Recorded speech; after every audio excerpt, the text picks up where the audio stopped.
আমার মতো neat and clean কোনো মেয়ে আপনি পাবেন না। আমি পরিবারের সম্মানের কথা চিন্তা করে আমার পুরো আমি সবার ছোট, সবাই আমার রেসপেক্টেবল পারসন, আমি সবাইকে অনার করি। করার ফলে আমার খালাতো ভাই ধরছে, যার ফলে রাগ আছে, আমার সাথে আর কথা বললো না। 23 দিন থাকলাম, 23টা কথা বললো না। আমার খালাতো বোন, যাকে আমি কোলে পিঠে করে মানুষ করলাম, সে আমাকে বলে কি এত ভালো হলে বাবার বাড়ির জায়গা হয় না। প্রথমত আমার ফ্যামিলি পরিচয় দিই। আমরা 2টা ভাই 2টা বোন। জি। আমি সবার ছোট। জি। বোন বড়, মিডিলে 2 ভাই। আমার দাদা ছিলেন বিশাল ধনী, মানে ওয়ান কাইন্ড অফ জমিদার মতো বলা যায়। আর অত্র গ্রামে যত লোক আছে সবাই আমার দাদার কাছেই মানুষ হয়েছে, মানে এমন একটা ফ্যামিলি ছিল আগেকার মানুষ। উনি অনেক সহজ সরল একটা মানুষ, এবং উনি সেই সময়তেই ঘোড়া নিয়ে বিভিন্ন জায়গায় বিচার আচার করতেন। ওরে বাবা, সম্মানী লোক ছিলেন। হ্যাঁ, আমার বাবাও কিন্তু তাই করতেন। পরে কালক্রমে দেখা যায় আমার দাদা অত্যন্ত সহজ সরল লোক, এবং গ্রামে কিছু লোক আছে যারা আমার দাদার সরলতার সুযোগ নিয়ে প্রচুর জমি নিয়ে রাখছে। আমার দাদি আবার অত্যন্ত রাগী একটা মানুষ, এবং দাদা ছিলেন অত্যন্ত সুন্দর একটা মানুষ।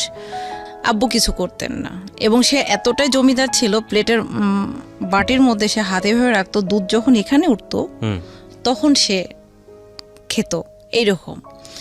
তো আব্বু বিয়ে করলেন, আব্বু বিয়ে করবেন না। পাশের বাড়ি একটা আন্টি ছিলেন খুব সুন্দর, যাকে আমি এখনো মা বলি। তো উনাকে আব্বু খুব পছন্দ করতেন। তা আব্বু এসএসসি পরীক্ষা দিয়েছেন তখন 71 মেবি। তো উনি ফার্স্ট ক্লাস ফার্স্ট হয়েছিলেন, এবং 3 বিষয় লেটার পেয়েছিলেন। পরে আব্বু উনাকে বিয়ে করবে। আর আব্বু তখন, দাদা তখন আমাদের পাশের বাড়ি, গ্রামে একটা পাশের বাড়িতেই, মানে যেটাকে বলে ধোপা, উনার 3টা মেয়ে, কিন্তু প্রচুর জমি। উনার বড় মেয়ের সঙ্গে আমার দাদা বিয়ে দিবেন। আচ্ছা। পরে আব্বু ওখানে বিয়ে করবেন না, আব্বু বিয়ে করবেন এই ফুফুটাকে, যাকে আমরা এখন মা ডাকি। এই নিয়ে একটা প্রচণ্ড বড়, মানে দাদা জোর করছে ওই মহিলাটার সঙ্গে বিয়ে দেবে, আর আব্বু জোর করছে যে ওই ফুফুটাকে বিয়ে করবে। পরে যাই হোক, আরেকটা লোক আছে, ওনারা 7টা ভাই, মানে সমাজে একটা কালপ্রিট। তো 7টা ভাইয়ের মধ্যে একজন ওই ফুফুটাকে বিয়ে করবে, এরকম একটা গ্যাঞ্জাম বেঁধে তখন দাদা জোর করে নিয়ে যায় আব্বুকে ওই আন্টির সাথেই বিয়ে দিল, মানে ধোপার মেয়েটার সঙ্গে, বড় মেয়ের সঙ্গে। তখন আব্বু বললো যে যখন আমার পছন্দ মতো মেয়ের সঙ্গে বিয়ে হলো না, আমি আমার পছন্দ মতো বিয়ে করব। তখন আমার নানুর বাসাটা ঠিক একটা বিল আছে, বিলের ওই পারে। আমার নানুর বাসা থেকে আমার মাকে পছন্দ করেছে আমার নানু। আমার মায়ের অনেক কাহিনী আছে। আমার নানারও বিশাল ধনী ছিলেন, মানে এতটাই ধনী ছিলেন যে ওনারা যখন মাছ কাটতেন কুড়ালদা চিপতে হতো। আম্মাকে তখন নানু বিয়ে দিয়েছিল ছোটোবেলাতে, 11-12। তো ওই সময় বলতে তো আরও, মানে কিছুই তো বোঝে না। তাও একটা বিবাহিত লোকের সঙ্গে আম্মা ওখানে বিয়ে থাকবে না, চলে আসছে পালায়। পরে আমার আব্বু পছন্দ করে। আমার আম্মা অসম্ভব সুন্দর একটা মহিলা ছিলেন, উনাকে তখন বিয়ে করছে আব্বু যে জোর করে। তখন আব্বুর ঘরে হলো 2টা বউ। আমার দাদির একটাই কথা, তোমার 2টা বউ, তুমি সংসার করো একা, তুমি কোনো কাজ করো না, তোমার বউকে দেখবে। তো আমার দাদি আমার মাকে দেখতে পারতেন না, প্রচণ্ড পরিমাণে গালিগালাজ, মারপিট, খাওয়াতে, যেটা আপনাকে গ্রাম বাংলা সে আগেকার শাশুড়িদের, দরজাল শাশুড়ি যাকে বলে, আল্লাহ মাফ করুন, উনি মারা গিয়েছেন, অসম্ভব আমার আম্মাকে কষ্ট দিতেন।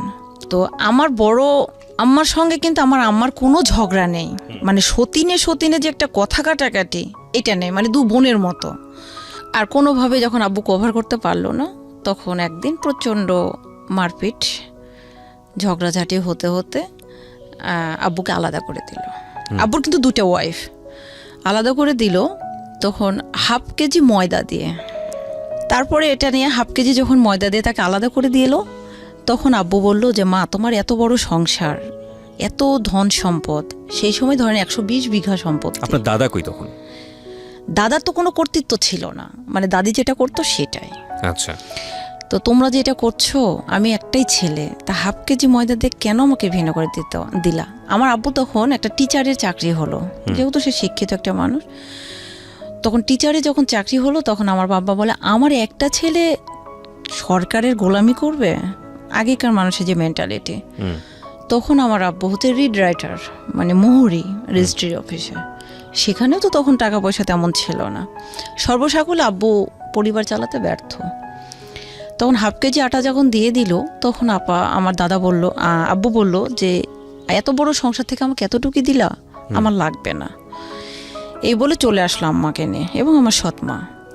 আসার পরে আমার সৎ নানি বলে কি আমার মাকে ডিভোর্স দিতে দেয় না। তখন আমার আপা যায়, মানে যখন আমাদের বাসার সামনে দিয়ে ওই বাসাতে যায়, আমার ওই সৎ নানির বাসায়, তখন আমার আপা যায় দাদির পা চেপে, দাদি বলে যে পা চেপে ধরে, তখন নেয় না, কোলে নেয় না, যে ওই আপাটাকে নেয়।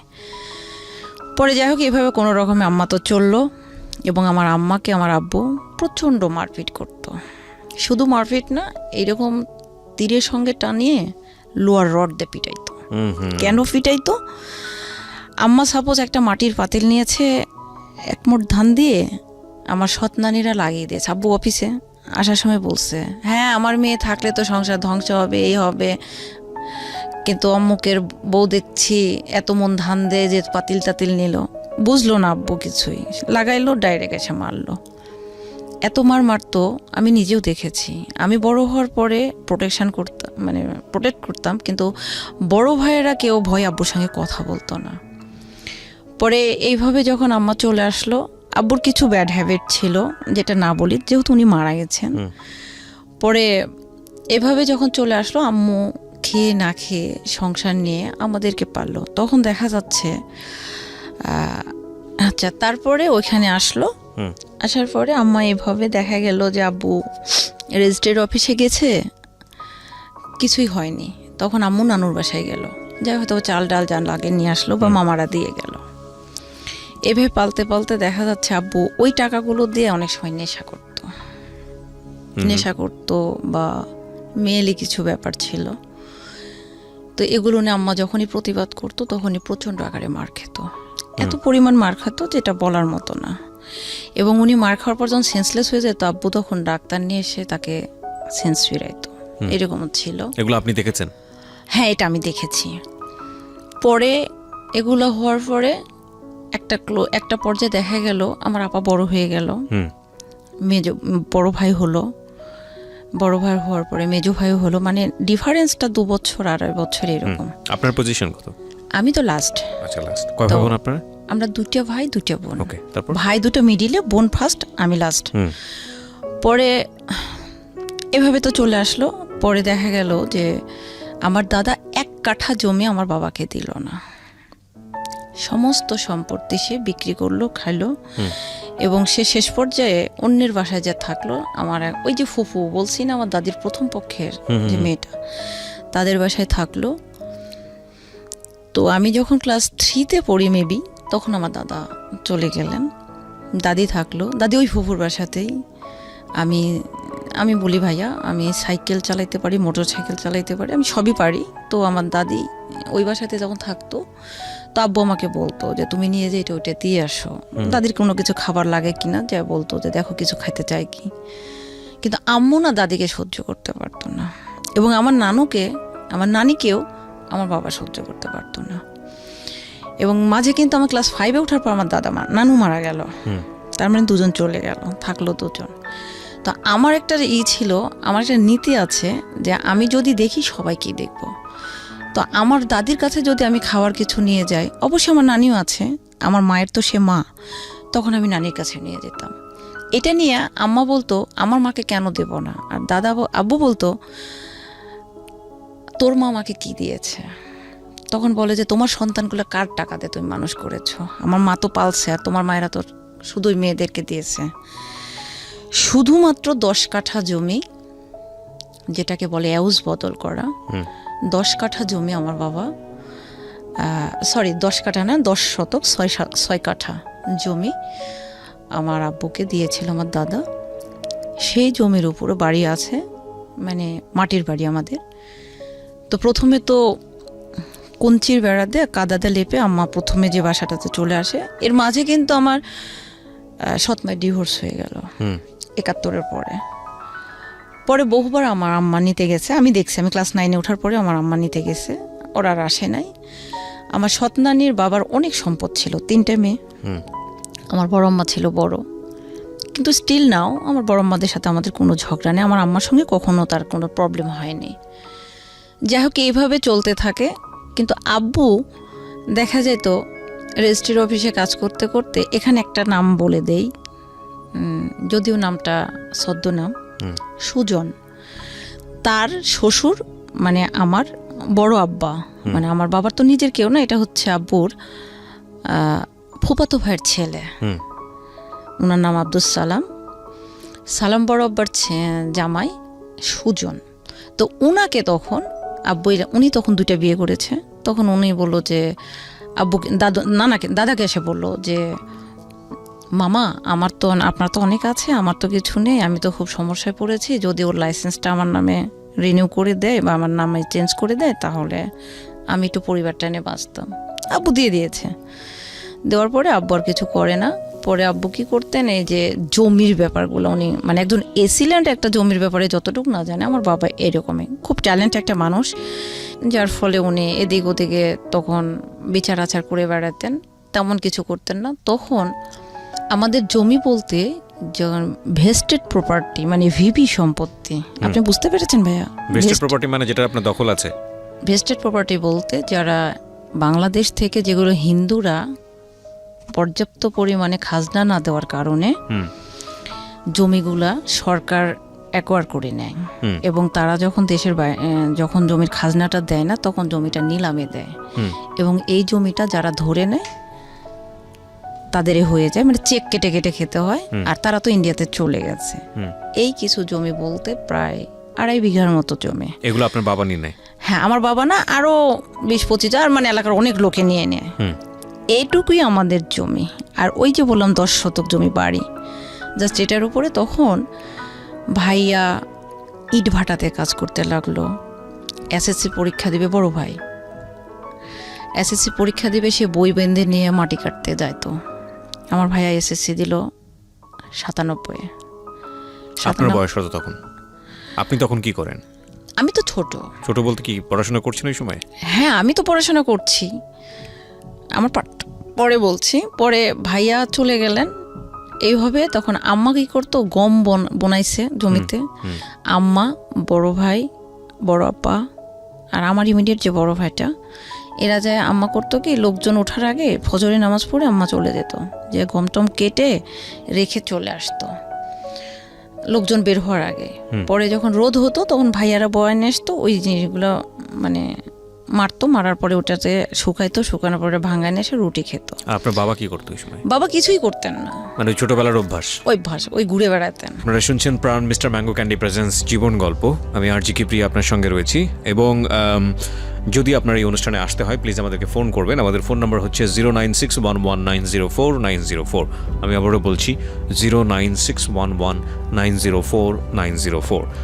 আরেকটা কথা একটু বলতে চাই, সিচুয়েশনটা যখন নিজের মতো না, এবং মন যখন বসে না কোনো কাজে, হঠাৎ করেই কোনো ফুড আমাদের মনটাকে কিন্তু ঠিক করে দিতে পারে, যেমনটা হতে পারে কাঁচা আমের সাথে Pran mister mango candy. Good mood guaranteed. এবার চলতে চলতে ভাইয়ার পড়াশোনাটা বন্ধ হয়ে গেল। এসএসসি পরীক্ষা দেওয়ার পরে নাকি আগেই? উনি এসএসসি পরীক্ষাটা দিলেন কিন্তু পাশ করতে পারলেন না, বন্ধ হয়ে গেল।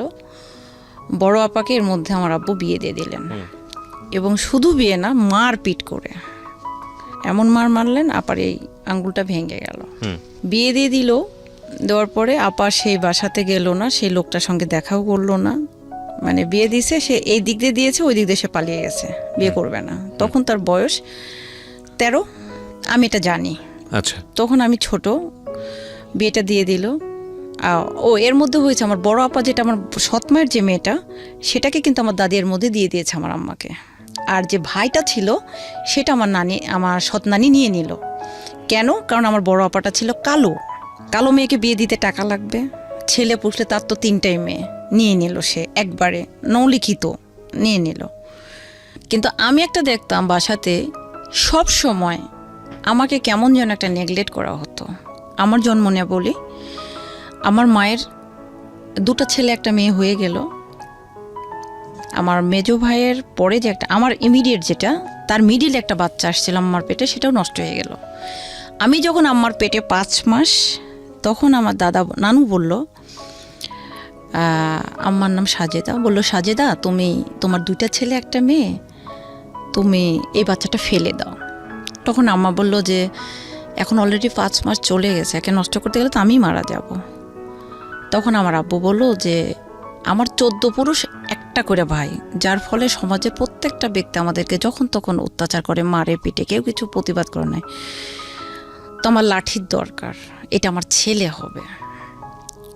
তো আমি যখন হলাম মেয়ে, এই যে বৈষম্য, তখন আম্মা আমাকে 2 দিন কোলে নিল না ওই অবস্থাতে। পরে এখানে ব্লাড লেগেছিল, পিঁপড়া লেগে গিয়েছিল, আমার আম্মা আমাকে কোলে নেয়নি। পরে আমার মেজো খালা আমাকে যা হোক নিয়েছে। পরে সেই থেকে আমার মা আমাকে মানে কেমন যেন একটা তুচ্ছতা ছিল, কোনো কেয়ার করতো না। এবং আমি এতটাই জিদি ছিলাম, আমি হয়তো আম্মা পুকুরে পানি নামছে, গোসল করতে নামছে, পানিতে যা বলছে আমি এখানে দুধ খাবো, তখন আম্মা হয়তো বলছে যে একটু উপরে আসো, না আমি এখানেই খাবো, ভিডিও পার্ট স্টার্ট 1 এখানেই খাবো, এখানেই খাবো এবং আমাকে এই পানির মধ্যে দিতে হবে, মানে আমি এতটাই জিদি।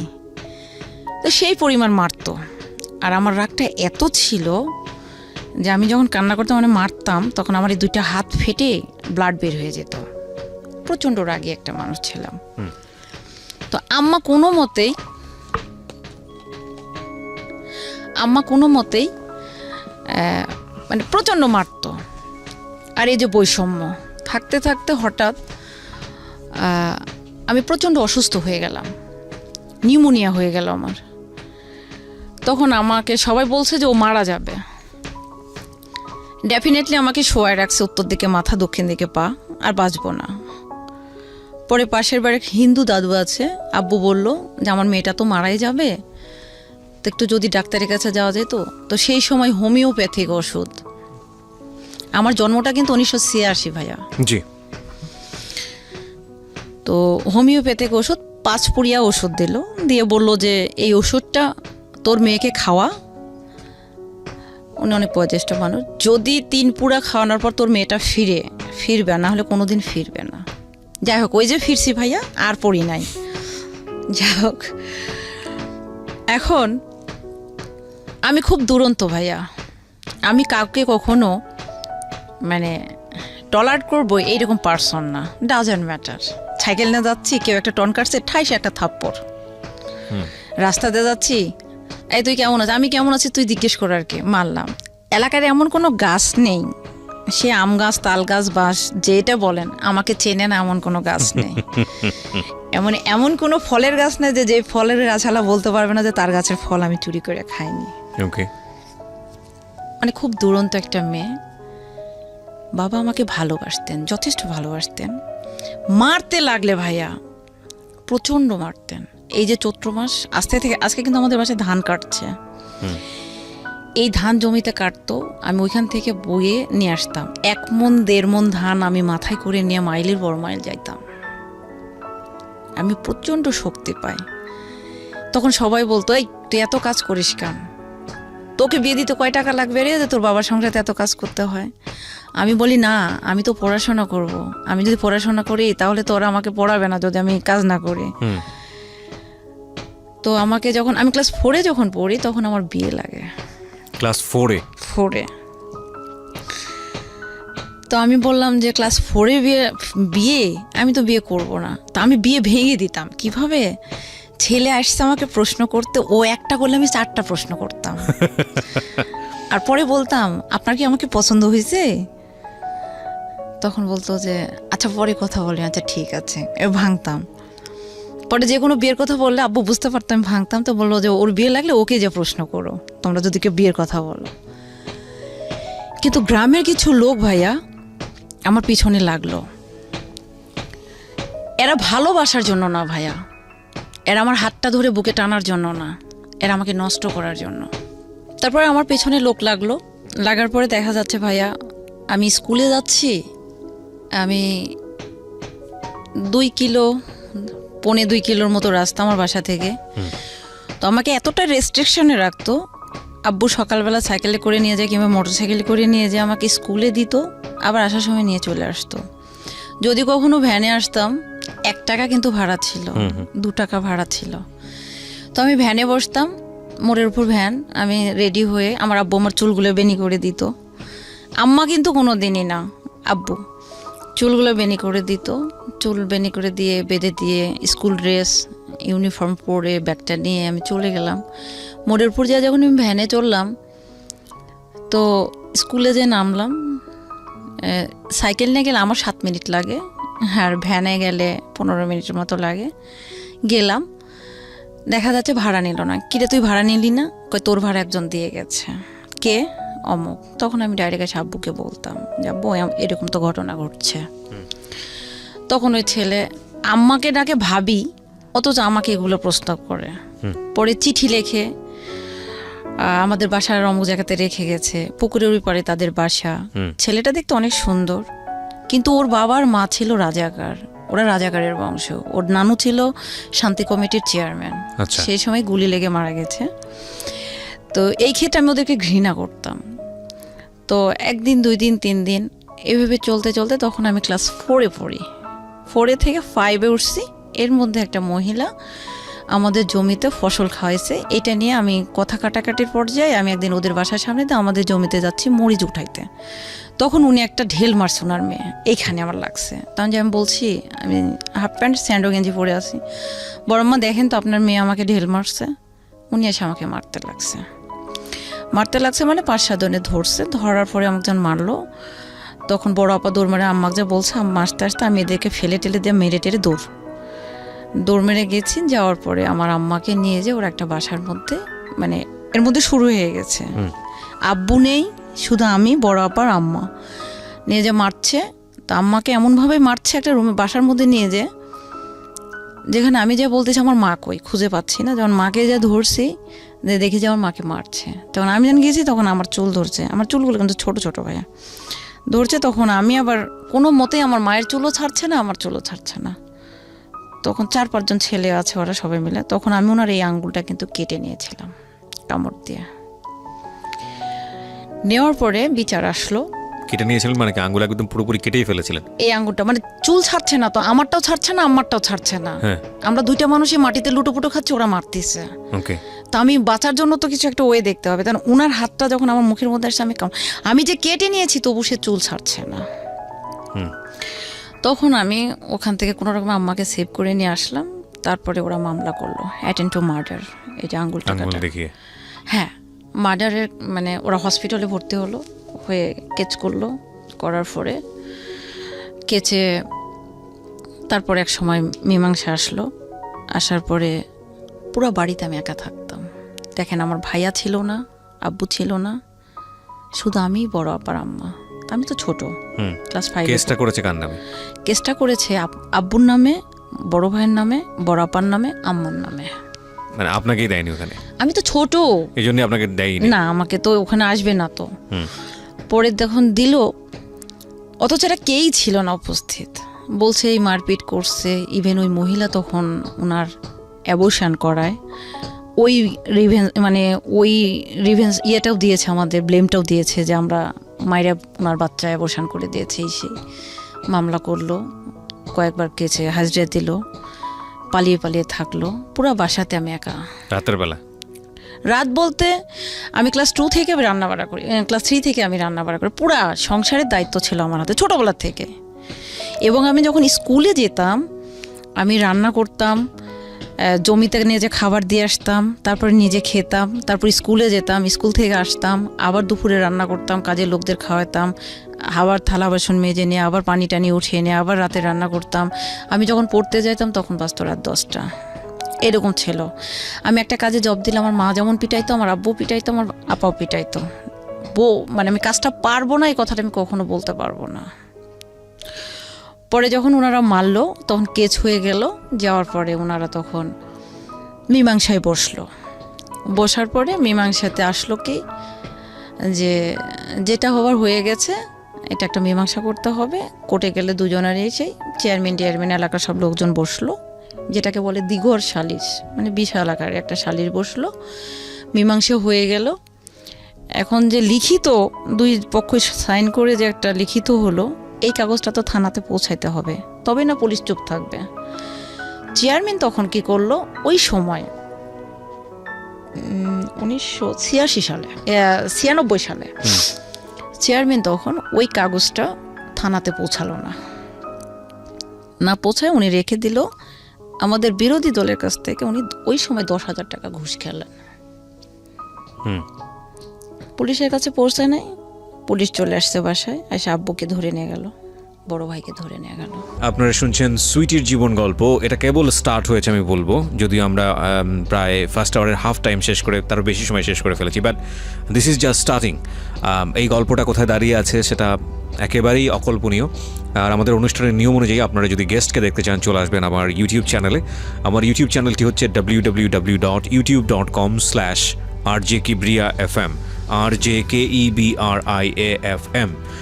আর এখানে আরেকটি বিষয় বলে নিই, আমাদের এই অনুষ্ঠানটি একযোগে প্রচার হচ্ছে আমাদের ইউটিউব চ্যানেলে। ওখানে আপনারা যারা কান পেতে আছেন তারা একেবারে বিরতিহীনভাবে আমাদের এই অনুষ্ঠানটা শুনতে পাচ্ছেন। ঢাকা FM এর ইউটিউব চ্যানেলটি সার্চ করা খুবই সহজ, শুধু ইউটিউবে গিয়ে লিখবেন ঢাকা FM 90.4, দেখবেন যে চ্যানেলটি চলে এসছে। আপনাদের যে কাজটি করতে হবে, অবশ্যই চ্যানেলটিতে গিয়ে অবশ্যই সাবস্ক্রাইব বাটনে ক্লিক করবেন এবং পাশাপাশি হচ্ছে যে বেল বাটনটি আছে সাবস্ক্রাইবের পাশেই, সেটা অবশ্যই আপনারা অন করে নেবেন প্লিজ। ওকে, আপনাদেরকে যেটা বলতে চাই, সিচুয়েশন যখন একটু কড়া, যখন মন বসে না কাজে, তখন মন ঠিক করতে মুখ দিতে পারেন কাঁচা আমের স্বাদে। Pran mister mango candy, good mood guaranteed.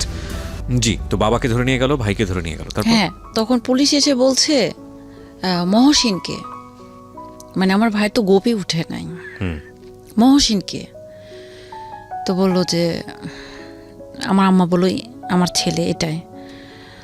আর মহেজ আব্বু তো শুয়েছিল, কারণ আমরা তো জানি যে জমা দিয়ে দিয়েছে, চলে গেল। এর মধ্যে আমাদেরকে বয়কট করে রেখেছে, মানে গ্রাম সালিশে বয়কট। হ্যাঁ, বয়কট এক করে ঘরে করে রাখা, যেটা এক ঘরে করে রেখেছে। সেটা হচ্ছে ওই যে ফুফুটার কথা বললাম, যার সঙ্গে আব্বুর বিয়ে করে, উনি যে লোকটাকে বিয়ে করেছে ওই লোকটার সঙ্গে উনি অবৈধভাবে ধরাও খাইছে। এটাতে আমার আব্বু হচ্ছে মানে ওনাদের সাথে কথা বলেছিল, এটাই ছিল আমাদের অন্যায়। মানে যাই হোক, বিভিন্ন বিষয়গুলো ইকুয়েশন করে একসাথে পেনাল্টি হয়ে এসেছে। হ্যাঁ, বুঝতে এখানে পেরেছি, বয়কট করে দিয়েছে। এখন বয়কট করার ফলে তো কেউ আমাদের সাথে কথা বলছে না। ধরে নিয়ে চলে গেল পুলিশে, পিকআপে তুললো। আম্মা তো সেই কান্নাকাটি। পরে আমি আম্মার সঙ্গে আর একটা প্রতিবেশী একটা মামা ছিল, উনি তখন বললো যে তোরা চলে যা, আমি গোপনে আসি, কারণ জানতে পারলে তো সমস্যা, আবার আমাকে এক ঘরে করবে। পরে আমরা গেলাম চেয়ারম্যানের বাসায়। উনি যে দেখি খেয়ে দিয়ে রিল্যাক্স মোডে আছে, বোঝাই যাচ্ছে যে উনি জানতো বিষয়টা। হ্যাঁ, ঘটনাটা ঘটাইছে। তাম্মা যে হাত পা ধরে কান্না করছে, বড় ভাই এই ঘটনা কই, আমি তো জানি না আসলে ঘটনাটা এমন ঘটলো।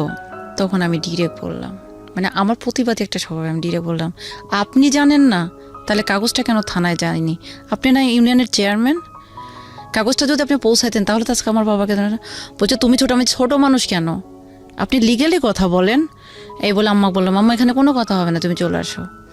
আমার ভাই 3 দিন পর জামিন হলো, আব্বুর জামিন হলো 21 দিন পর। এরপর থেকে আমার বাবার কাছে আমি কালার, কারণ ওই যে মারামারি, মানে তোমার কারণে আমি জেল খেটেছি। হ্যাঁ, এটা ব্লেম আসলো। পরে আমি পরিবারে চোরের মতো থাকলাম। তখন 6 গেল, 7-এ উঠলাম। তখন আমার পরীক্ষা কিন্তু ভাইয়া ফাইনাল। তারপরে আব্বু আসলো, আসার পরে তো সেই রকম তার রুরু আচরণ, একই তো আমি মার খাই। এমনও দিন গেছে ভাইয়া যে তরকারিতে 5টা-7টা তরকারি রান্না করতে হয় আমাকে, রান্না করি, যে তরকারিতে লবণ কম হয় সেই তরকারিটা আমাকেই খেতে হবে, লবণ বেশি হলে সেটা আমাকেই খেতে হবে, ঝাল বেশি হলে সেটা আমাকেই খেতে হবে। কেন হয়েছে বেশি এমনটা? তো যদি মাছ খেতে যাই, মাছের মাথা ডাইরেক্ট এইভাবে বলতো। ও আরেকটা কথা বলে দিই ভাইয়া, আপনি এটা মিউট করবেন কিনা আমি জানি না, আমি আগে বলে রাখলাম। আমি জন্মের পর থেকে একটা শব্দই বাসায় শুনে এসেছি, আপনি পারলে মিউট করে নেন, বেশ্যা। আমি যে কোনো কথা বলেই তুই তো বেশ্যা। আমি তখন প্রশ্ন করতাম, বেশ্যা শব্দের অর্থ কী? টাকার বিনিময়ে কারো বিছানায় গেলে তাকে বেশ্যা বলে। তো আমি ভালো রান্না করে নিই, আমি কাজে জব দিয়েছি, আমি এটা করতে পারবো না, তাহলে আমি বেশ্যা হয়ে গেলাম? এই শব্দটা আমি মা, ভাই, বোন, বুদ্ধি হওয়ার পর থেকে, এবং বাবা। আর একটা কথা, পাগল। এই 3টা জিনিস। স্কুলে গেছি, বাসায় ফিরছি, আমি ক্লাস 8 থেকে বর্ষা পড়ি, বাসায় ফিরছি, আমার মা ডাইরেক্ট বলে নাং করতে গিয়েছিল, কয় টাকা নিয়ে আসলি, বাসার কাজ ফেলে, বাসার কাজ করে যদি চাকরি পড়তে পারিস পড়বি, না হলে না। প্রতিনিয়ত এত মার, পৃথিবীতে মানুষ মার খায়, এতটা খায় আমি জানতাম না। তারা তো আমার নিজের বাবা মা ছিল। তখন আব্বু যখন আসলো তখন আমার প্রতি অত্যাচারটা আরও বেড়ে গেল, এতটাই বেড়ে গেল যে আমার মুখ চোখ দেখার বুদ্ধি ছিল না। প্রত্যেকটা গ্রামের, আমার যে গ্রামের 99 ঘর লোক একদিকে, আমরা একদিকে, ওখানে যদি 10টা আমাদেরকে যদি কেউ মেরে ফেলে যায় তবু কোনো প্রমাণ দেবে না মানুষ, এইরকম সবাই শত্রু। তবু তারা বলতো যে তোদের ভাগ্যগুণে এরকম একটা মেয়ে পাইছিস। আমি ভাইয়া ধানের চারা আছে না জমিতে রোপণ করে, আমি আজকেও এখনও চ্যালেঞ্জ করে বলতে পারি 10 বছর আমি কাদাতে নামিনি, কিন্তু ধানের চারা আমার সাথে তোলার মতো ব্যক্তি একটাও নাই অত্র এলাকায়, মাছ ধরার মতো কোনো ব্যক্তি নেই। আমি যেবেলা কাজ করেছি ভাত পেয়েছি, যেবেলা কাজ করি নাই সেবেলা আমি ভাত পাই নাই। আমার চোখের সামনে শিকাতে ভাত, তাকের উপর ভাত রাখা আছে, পাতিলেও ভাত রাখা আছে, কিন্তু আমি যখনই ভাতটা খেতে গেছি তখনই আমার পিঠে মার পড়ছে। একজন মারে নাই, মা মেরেছে, বাবা মেরেছে, ভাই মেরেছে। আমি যদি 7 দিন বিছানায় পড়ে থাকছি জ্বরে, বাবা যে মাথায় হাত দিয়েছে, মা কোনোদিন যে জিজ্ঞেস করেনি কি হয়েছে তোর। আমি জানি না কেন তাদের এত ঘৃণা। হ্যাঁ, আমি উশৃঙ্খল ছিলাম, আমি ডান পিঠে স্বভাবের ছিলাম। এদিকে ক্লাস 7-এ ওঠার পর আম্মা আবার প্রেশারের রোগী, উনি তো পড়ে গেলেন, উনি তো কোনো আগুনে যাইতে পারেন না। আমি কখনো বলতে পারবো না আমার মা 1 প্লেট ভাত নিয়ে এসে আমাকে রান্না করে মুখের সামনে দিয়ে বলছে তুই খা, কারণ বড় আপা ছিল, ওই যে সৎ-বোন, উনি রান্না করতেন, তারপরে আমার আপা। তো এমন ছিল যে আমি স্কুলে গিয়েছি, এসে দেখা গেছে যে আমি আবার ভাইয়া 22 বছর, আমার 22 বছর পর্যন্ত আমি কোনো দিন মাছ মাংস খাই নাই। আমার লাইফে আমি সবজি, ডিম, খুব বেশি ছোট মাছ, আমার লাইফে আমি মাছ মাংসটাকে মানে ঘৃণা লাগতো বেসিক্যালি, সত্য কথা। এরপরে এসে আমি খেতাম না, কিন্তু ছোট মাছটা আমি পছন্দ করতাম। আমি বুঝতাম না কখনো খুবই ভালোবাসছে, কখনো এত মার মারছে। টিভির প্রতি আমার খুব লোভ। ক্লাস 3-তে যখন উঠলাম টিভি কিনলো, টিভি দেখতে যাই মানুষের বাসায়, বকাবকি করে। বাসায় যখন আসি আব্বু টিভি কিনলো, যে যা আমার মেয়ে টিভি দেখতে চাইছে, সে এনজিও থেকে ঋণ উঠায় নিয়ে উনি টিভি কিনছে আমার জন্য। টিভি দেখতে গেলে মার খাই, পড়তে বসলে কিছু বলে না, কিন্তু আম্মার কথা সব কাজ শেষ করে তোমাকে পড়তে হবে। তরকারি হয়তো 3টা রান্না করেছি, 2টা ভালো হয়েছে, 1টা খারাপ হয়েছে। যে 2টা ভালো হয়েছে সেই 2টা হয়তো আমি চোখেই দেখি নাই, কিন্তু খারাপ যেটা হয়েছে সেটা টোটালটাই আমাকেই খাইতে হবে, কারণ আমি খারাপ করে রান্না করেছি। এইভাবে চলতে থাকার পরে ক্লাস 7-এ বার্ষিক পরীক্ষা দেওয়ার পরে 6 থেকে 7-এ উঠলাম, বড় আপার বিয়ে হয়ে গেল। 8-এ উঠলাম, 7-এ যখন বার্ষিক পরীক্ষা দিলাম, বড় ভাইয়াকে বিয়ে দিয়ে দিল। ভাইয়াকে মেয়ে বিয়ে দেওয়া আর একটা কাহিনী। আমি গেলাম, বড় ভাই যাবে মেয়ে দেখতে, তো সবাই বলতেছে মেয়ে যখন দেখতে যাবে তো ছেলে মানুষ যেহেতু মেয়ের বাসার ভিতর তো ঢুকা একটা সমস্যা না, গ্রামের ব্যাপার। তো বলছে তাহলে আমি যাই। তো আমি যেয়ে দেখি আমার উপর ক্লাসেই পড়ে আমার ভাবি। ওকে, তো আমি বলছি কী ব্যাপার, করছি এই তুমি? তা ভাবির বাবার বাসার সাথে আবার আমার বড় ভাইয়ের একটা ফ্রেন্ডের বাসা। তো ভাইয়া, আমি আর বড় ভাই গেলাম, দেখলাম ভাইয়া বলতেছে কালো মোটা মেয়ে এসে, আমার ভাইয়া কিন্তু ফর্সা চিকন। এখন দেখার পরে আব্বু পছন্দ, আমি বললাম আব্বু মেয়েটা দেখতে ময়লা হলেও, আমি যেহেতু ওনাকে স্কুলে দেখছি উনি যথেষ্ট ভদ্র একটা, আমি যে ভদ্র আর ফ্যামিলিও ভালো, তো ওইদিকে তো মনে করেন ডাউরি সিস্টেমটা বোঝেন আপনি। তো আমি বললাম যে টাকা পাবেন, মেয়ে ভালো, কিন্তু গায়ের রংটাই হয়তো কালো। তা আব্বু গেল দেখতে মামাদেরকে নিয়ে, দেখে টেকে পছন্দ হলো, রাতারাতি বিয়ে শেষ। এখন বিয়ে, মেয়েটা কালো, আমার ভাই ফর্সা, এই যে মার শুরু হলো আমার উপরে, তুই পছন্দ করছিস। তো আপনারা বিয়ে দিলেন কেন? আমার কথা হচ্ছে যে আমি না হয় দেখে আসলাম, কিন্তু আব্বু তো চোখ বন্ধ করে ছিল না। আমার প্রশ্নটা সেটাই, তা আপনারা দেখে শুনেই তো ই করলেন। আব্বু বলে যে যেটা হবার হয়ে গেছে, কিন্তু আব্বু তো কেউ কিছু বলতে পারছে না, সব দোষ আসে আমার ঘাড়ে। বাসার যাই যে করে শুধু পিটন আসে আমার পিঠে পড়ে। তখন আমি বললাম যে দেখো তোমরা ইন্ডিয়ান নায়িকাও নিয়ে আসতে পারো, কিন্তু কালকে এসে তোমাকে ভাত দিল না, আলাদা হয়ে গেল।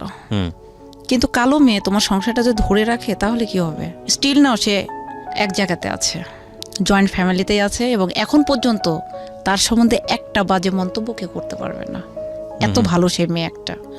যাই হোক, এটাও গেল। এখন পুরা ভাবি সংসারের দায়িত্ব নিল। তারপরে ভাইয়া আমি এসএসসি পরীক্ষা দিব, এর মধ্যে আম্মা অসুস্থ। আমার ক্লাস 9-এ ওঠার পরে আমার অ্যাপেন্ডিসাইটিসে একটা ব্যথা ধরা পড়লো। নাটোর দেখালাম, ওনারা বললো যে ওর অ্যাপেন্ডিসাইটিস হয়েছে। তাব্বু বললো যে সামনে তো পরীক্ষা, এখন তার অপারেশন করা যাবে না। আম্মার আবার পাইলস, আম্মার পাইলস। তখন আম্মাকে নিয়ে যে অপারেশন করা হলো, আম্মাকে নিয়ে তো আছি। রাত 10টা 11টা 12টায় ভাত উঠে রান্না করতে হয়, তাই যখন যেটা চায় সব কিছু করতে হয় আমাকে। কিন্তু এই যে সব করার পরও বেশ্যা। সাপোজ আমি রান্না করতে করতে উঠে গেছি, না করতে গিয়েছিলি, বেশ্যাবৃত্তি দিতে গিয়েছিলি, তুই তো বাজারে যাস, কলেজে যাস না তো, স্কুলে যাস না তো, বেশ্যাবৃত্তি দিতে যাস।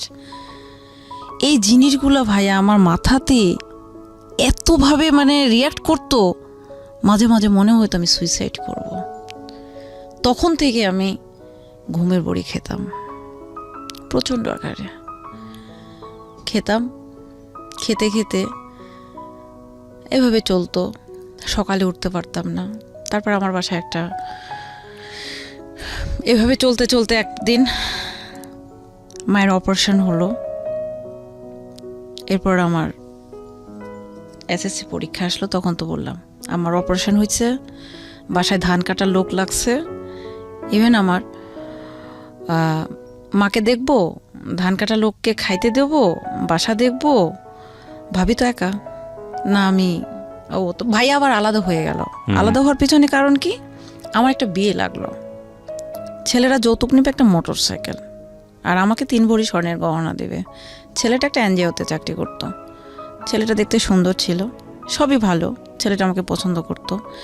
কিন্তু আমি বলি ভাইয়া, আমার লাইফে হিউজ পরিমাণ ছেলে আমাকে অফার করছে, শুধু ভালোবাসা পাইছে। কিন্তু সব সময় আমি একটা জিনিসই বুঝতাম, প্রেম করব, ভালোবাসা করব, আজকে বলবো, কালকে যদি ছেলে অস্বীকার করে মান সম্মান যাবে, বাবা ছোট হয়ে যাবে, নিজের পড়াশোনা নষ্ট হবে। কিন্তু না, আমার এলাকায় আমি দেখছি কোনো মেয়ে এই এসএসসি পার হতে পারে না। সবাই ক্লাস 8 পার হতে গেলেই বিয়ে হয়ে যায়, সংসারে অশান্তি, 2 দিন পর ডিভোর্স, বাচ্চা কাচ্চা নিয়ে কেউ ম্যাও, মারামারি, স্বামী পিটায়, চলে আসে। না, আমি এই সিস্টেমে থাকবো না। আমার ছোটোবেলার থেকে একটাই ডেস্টিনেশন, আমি পড়াশোনা করব, নিজের পায়ে দাঁড়াবো, আমি আমার পরিবারের পাশে দাঁড়াবো। যেহেতু আমি গরিব ফ্যামিলির মেয়ে, আমি নিজে একটা কিছু করতে চাই এবং আমি আমার আইডেন্টিটি তৈরি করতে চাই। এইরকম একটা কমিটমেন্ট আমি যখন ক্লাস 3-4-এ পড়ি তখন থেকে এরকম একটা কমিটমেন্ট ছিল। তা আমার কথা হচ্ছে যে আমার মা আমাকে যত অত্যাচার করুক, বাবা আমাকে যত অত্যাচার করুক, পরিবার আমাকে যতই খাইতে না দিক, যত কাজ করায় নেয়, আমি সকালবেলা যদি ঘুম থেকে না উঠতাম, আমার মা আমার চুলের মুঠি ধরে পরপর করে টেনে তুলতো। উঠতাম, ধরেন খড় কেটে মেলে দিতে হবে, ধান কেটে নিয়ে শুকাইছে, তো উঠতে পারতাম না, টেনে তুলতো, নিয়ে যে পুকুরের মধ্যে আমি কাটতে হবে। কাটতে কাটতে দেখা যাচ্ছে ওর মধ্যে আমি ঘুমায় পড়ে গেছি, আবার মার খাতাম। এইভাবে চলতে, আবার তো রান্না বাড়া আছে, 3 বেলা রান্না করতে হতো। চলতে চলতে আমি এসএসসি পরীক্ষা আসলো। এর মধ্যে তো বললাম যে আমার অপারেশন হয়ে গেল। এদিকে আম্মাকে দেখবো না পরীক্ষা, না ধানের কাজ করব। ধানের কাজটা শেষ করে এসে পড়তে বসি রাত 10টা, সকাল 10টায় তো আমার পরীক্ষা। তখন সকাল 10টায় যে আমি পরীক্ষা দিতে যাব, বড় আবার হচ্ছে ভাসুরের মেয়ে, ও আবার এসএসসি দিয়েছিল, ওকে নিয়ে সাব্বু রাখছিল যেন আমাকে গাইডটা দিতে পারে, যেহেতু আমি ফার্স্ট টাইম পরীক্ষা দিচ্ছি। তো ওই খালা, আমি আর আব্বু যেতাম, আব্বু আর ওই খালাটা বাইরে থাকতাম, পরীক্ষার হলে ঢুকতাম। তো এখানে একটা হাসির কাহিনী আছে ভাইয়া, আমি কখনো নকল করতে পারি না। তো টি রচনা এসেছিল, তো আমার ওই ভাগ্নিটা আমাকে টি রচনাটা বলছে, আন্টি এটা আসতে পারে, আপনি নিয়ে যান। নিয়ে গেছি ভাইয়া। আমি নকলটা যে করবো কিভাবে করে এটা তো জানি না। আমি সুন্দরভাবে টেবিলের উপর লিখে, মানে কোশ্চিনের মতো করে লিখে রেখে আমি লিখছি, এর মধ্যে ম্যাজিস্ট্রেট ঢুকছে। আর আমার ছোটবেলা থেকে অভ্যাস, বাইরে অনেক খেয়াল করছে, আমি হাই হিল পরি। আমি না ভাই তখন শাড়ি ইঙ্গিত দিচ্ছি, আমি শার্ট করে না ওটা তুলে নিয়ে এখানে ঢুকাই দিয়েছি। তখন উনি এসে বলছে, ওঠো। দাঁড়ালাম, নকল করছো, বের করো। না, আমি নকল করিনি, টোটাল অস্বীকার। আর আমার তো হাত পা কাঁপতেছে থর করে, কারণ আমি তো কখনো নকল করি নাই। পরে উনি তো আমার খাতা নিয়ে নিল। পরে আব্বুর আবার সার্কেলটা খুব ভালো, কলেজে সবগুলো প্রফেসর, প্রিন্সিপাল, আব্বুর ফ্রেন্ড সার্কেল। তখন হঠাৎ করে এর মধ্যে পিছনে একজনকে এক্সপেল করছে, আমি আরও কান্না পাইছে আমার। তখন আমি বলছি যে আমি নকল করিনি। তখন বলছে মিথ্যা কথা বলো না, নকল বের করো। আমি না নকল করবো, এই মহিলা গার্ড আছে নিয়ে আসেন। এর মধ্যে স্যার আবার, আমার একটা স্যার আছে ইসলামিক স্টাডিজের, উনি আবার আসলেন, আগের থেকে আমাকে চিনতেন। উনি এসে বলছে কি হয়েছে মামুনি? স্যার আমি নকল করিনি, দেখেন তো। উনি এসে বলছে আমি নকল করছি। তখন বলছে দেখেন আপনার ছাত্রী মিথ্যা কথা বলছে, মানে আমার হাই স্কুলের সিট পড়েছে কলেজে। তো তখন আমি বলছি, তখন স্যার বলছে যে মা তোমাকে এক্সপেল করবে না, তুমি আমার বন্ধুর মেয়ে, আমি তোমাকে কথা দিলাম, তুমি সত্য কথাটা বলো। তখন আমি আস্তে করে স্যার আমি এই কাজটা করছি। বলছে বের করো, বের করে দিলাম। তো বলছে ওনাকে 15 মিনিট পর খাতা দেবেন, উনি মিথ্যা কথা বললো কেন? পরে যাই হোক উনি আমাকে 5 মিনিট পরে স্যার আমার খাতা দিয়ে দিল। যাই হোক আমি তো আর সমস্যা নেই। আর তখন থেকে আমি তো অবাক পড়ছি, আমি জীবনে কোনোদিন নকল করবো না। তখন এটা গেল, যাওয়ার পরে পরীক্ষা দিলাম। পরে আমার বড় ভাই, আমার আব্বু বলল কি ও যদি পাশ করে তার চেয়ার টেবিল পাশ করবে। আমার খুব কষ্ট হলো, কারণ আমার দুর্বলতা অঙ্ক। আমি জীবনে কোনোদিন ইংলিশও প্রাইভেট পড়িনি, কখনো না। দেন ম্যাথও আমাকে কখনো টিউশনি দেয়নি, যদিও আমি আর্টসের ছাত্রী। পরে আমাকে বললো, তাই আমি বলছি না আমার একটা সাবজেক্ট ক্রস যাবে, আমি ভালো করে বলতে পারি। কই যে কোনটা? আমি অঙ্ক। আসলে অঙ্কে ফেল করেছিলাম, পরে দিয়ে পাশ করলাম। দেওয়ার আগে কি হলো, টাকা নেই। আমার আব্বু এনজিওতে তখন একটা ঋণ প্রস্তাব করলো, সেখানে গ্রামের প্রত্যেকটা লোক বয়কট, মানে একদিকে হয়ে আমার বাবাকে টাকাটা দিল না, যে আমার বাবা চিট করবে, টাকা মেরে খাবে, দিল না।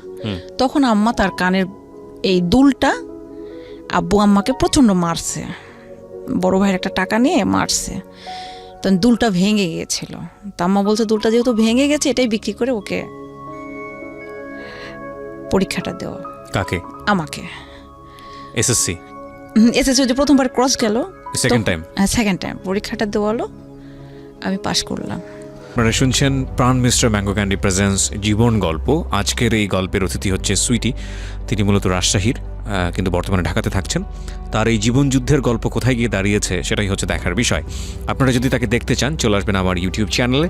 আমার ইউটিউব চ্যানেলটি হচ্ছে www.youtube.com/RJKibriafm, RJKEBRIAFM। চ্যানেলটি আছে কিবরিয়া আরজে নামে। প্লিজ সাবস্ক্রাইব করবেন এবং ডান পাশের বেল বাটনটি অন করে নেবেন। ওকে, আরেকটা কথা একটু বলতে চাই, সিচুয়েশনটা যখন নিজের মতন না এবং মন যখন বসে না কোনো কাজে, হঠাৎ করেই কোনো ফুড আমাদের মনটাকে কিন্তু ঠিক করে দিতে পারে। যেমনটা হতে পারে কাঁচা আমের স্বাদে Pran mister mango candy, good mood guaranteed. Okay, যেখানটায় আমরা ছিলাম বলুন সুইটি। পরে আমি পাশ করলাম, কলেজে ভর্তি হয়ে গেলাম। আর আব্বু বলে তুমি এসএসসি পাস করছো, তোমাকে যদি আমি বিয়ে দিতে যাই ইন্টারমিডিয়েট পাস ছেলে লাগবে, তুমি যদি ইন্টারমিডিয়েট পাস করো ডিগ্রি পাস ছেলে লাগবে, তুমি ডিগ্রি পাস করলে মাস্টার্স পাস ছেলে লাগবে, তোমাকে তো এত টাকা দিয়ে আমি বিয়ে দিতে পারবো না। পরে আমার একটা বিয়ে লাগলো, ছেলেটা একটা মোটর সাইকেল ছিল, সব কিছু ঠিক হলো।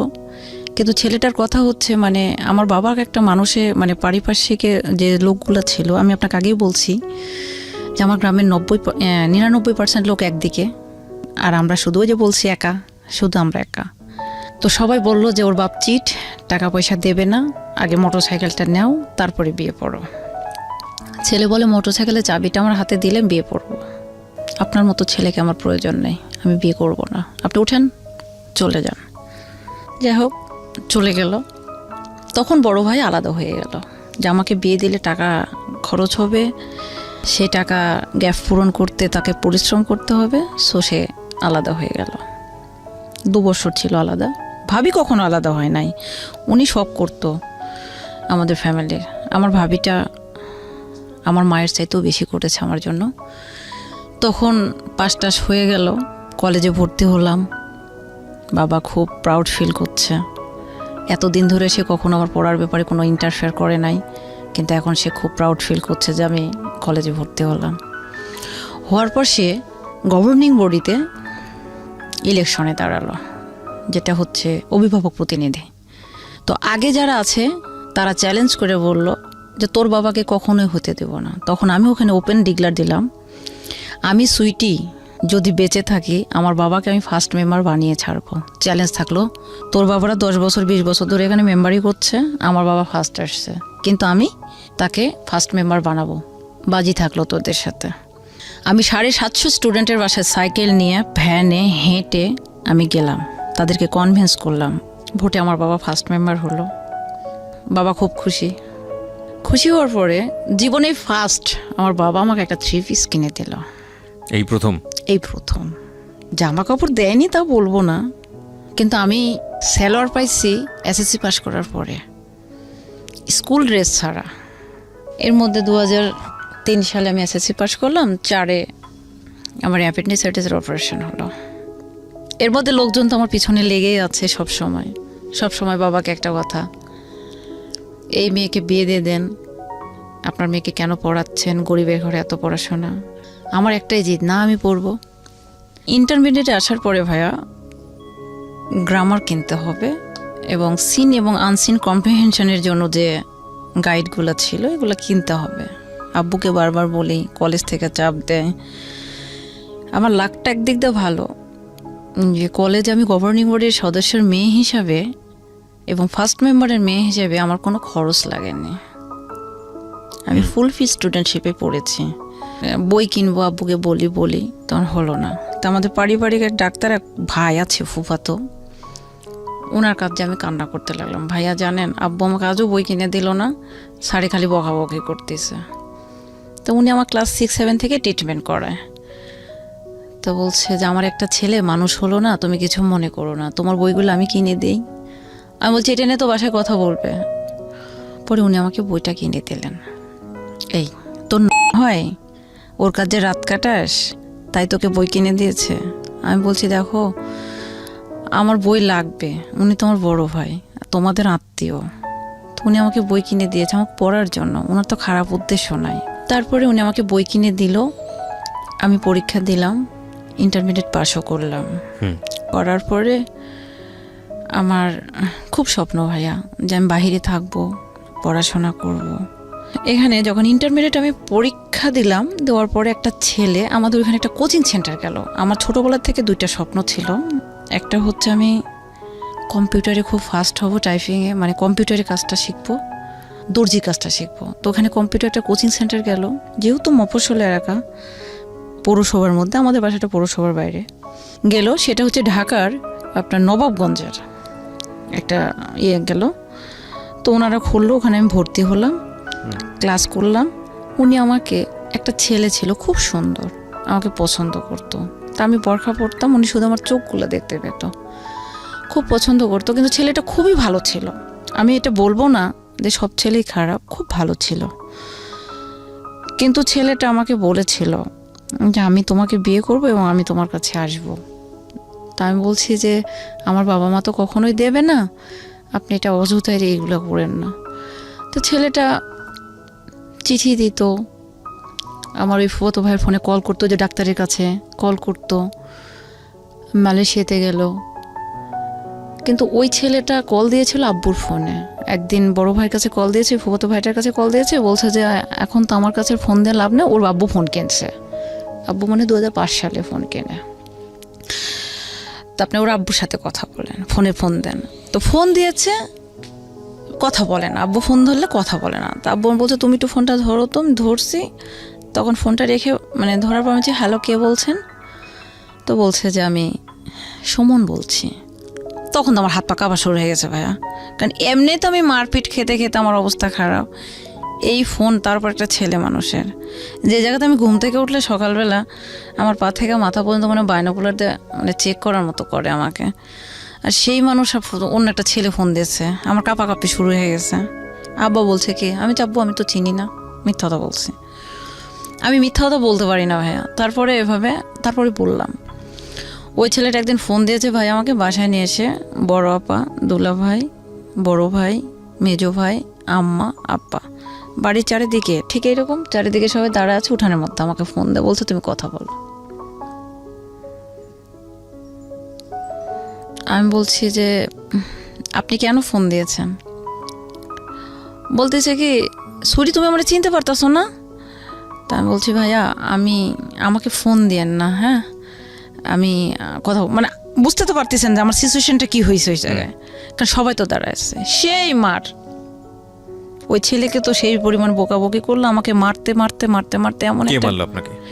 মা, বড় ভাই, আব্বু সবাই মারার পরে আমাকে। একটু আমি আবার ইন্টারাপ্ট করছি, এই ছেলেটা আসলে কে ছিল? আপনি বলেছেন হয়তো। ছেলেটা ওর যে কোচিং সেন্টারে, কোচিং সেন্টারে কে এটা? মানে আপনার পরিচিত? আমার কলেজ? টিচার।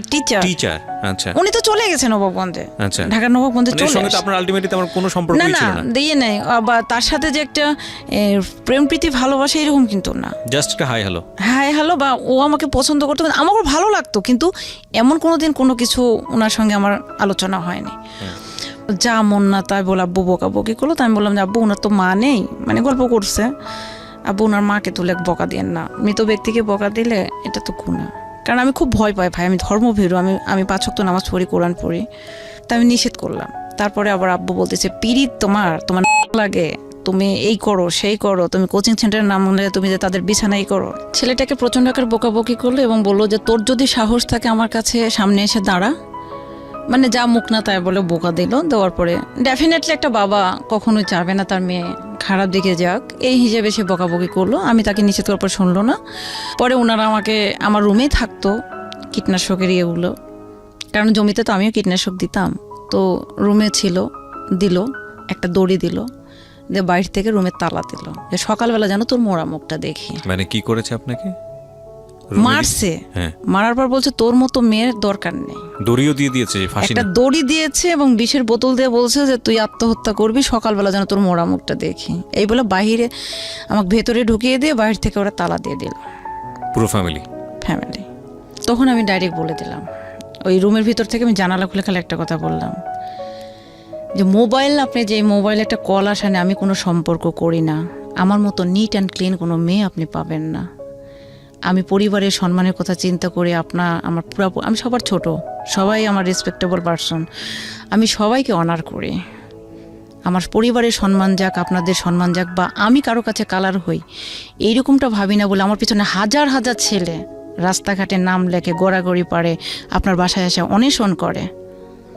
বাবা, শুধু ছেলে না, ছেলের বাবা এসে অন্বেষণ করে। তবু আমি সুইটি কোনো দিন কোনো ছেলেকে বলিনি যে আমি তোমাকে ভালোবাসি। তারপরও যখন আপনারা আমাকে সিম্পলি একটা ব্যাপার নেয়া, আপনি নর্মালি আমাকে বুঝায় বলতে পারতেন। আর আমি তো ঢাকা চিনি না, আমি তো কখনো ঢাকা যাইনি। আর এটা কি পসিবল আমার পক্ষে? যে জায়গাতে আমি 2 কিলো রাস্তা আপনি আমাকে মোটরসাইকেল দিয়ে আসেন, মোটরসাইকেল দিয়ে নিয়ে আসেন, এই ক্ষেত্রে আমি কিভাবে একটা ছেলের সাথে সম্পর্ক করতে হবে? তাই এতটুকু একটা সিম্পলি ব্যাপার নিয়ে আপনি এত কিছু করলেন। ঠিক আছে, আমি মোবাইল কিনবো এবং আমি ছেলের সঙ্গে কথা বলবো, পারলে আপনি ঠেকাবেন, মরবো ইম্পসিবল। মানে আমি তো ওই যে সবার মুখে মুখে কথা বলতাম। শুয়ে পড়লাম। পরের দিন ওই যে ডাক্তার ভাই গেলাম, ভাইয়া আমাকে টাকা দেন তো। কি করবা? আমি কক্সবাজার বেড়াতে যাবো। আব্বুরের মধ্যে ওর কক্সবাজার যাচ্ছে, তো ভাই আবার আমাকে 3000 টাকা দিল। আর এই যে আমার বিয়ের জন্য দেখতে আসছিল, দেখতে আসলে তো টাকা দেয়, দিয়েছে 500 টাকা, তাহলে হলো 300 টাকা, 3000 টাকা। গেলাম 2006 সালে কক্সবাজারে আব্বুদের সঙ্গে।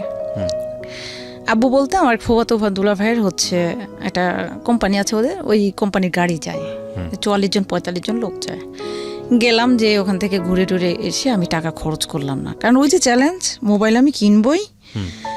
পরে এসে ভাইয়া মোবাইলটা কিনলাম। মোবাইল কিনলাম, তখন আমার আব্বু কি বলে জানেন, সিমে টাকা তুলে দেয় 20 টাকা। ভাই মেয়াদ শেষ হয়, টাকা শেষ হয় না, কথা বলবো কোথায়, জায়গা তো আমার নেই, আর ওই ছেলের নাম্বারও তো আমি জানি না। পরে এভাবে তখন আমার বান্ধবীরা আমার ফোন, কলেজে যাইতাম, ওরা আমার ফোন ওর বয়ফ্রেন্ডের সাথে কথা বলতো। আমার তো কোনো বয়ফ্রেন্ড নাই, আর আমাকে যে দেখে সে ভয় পায়।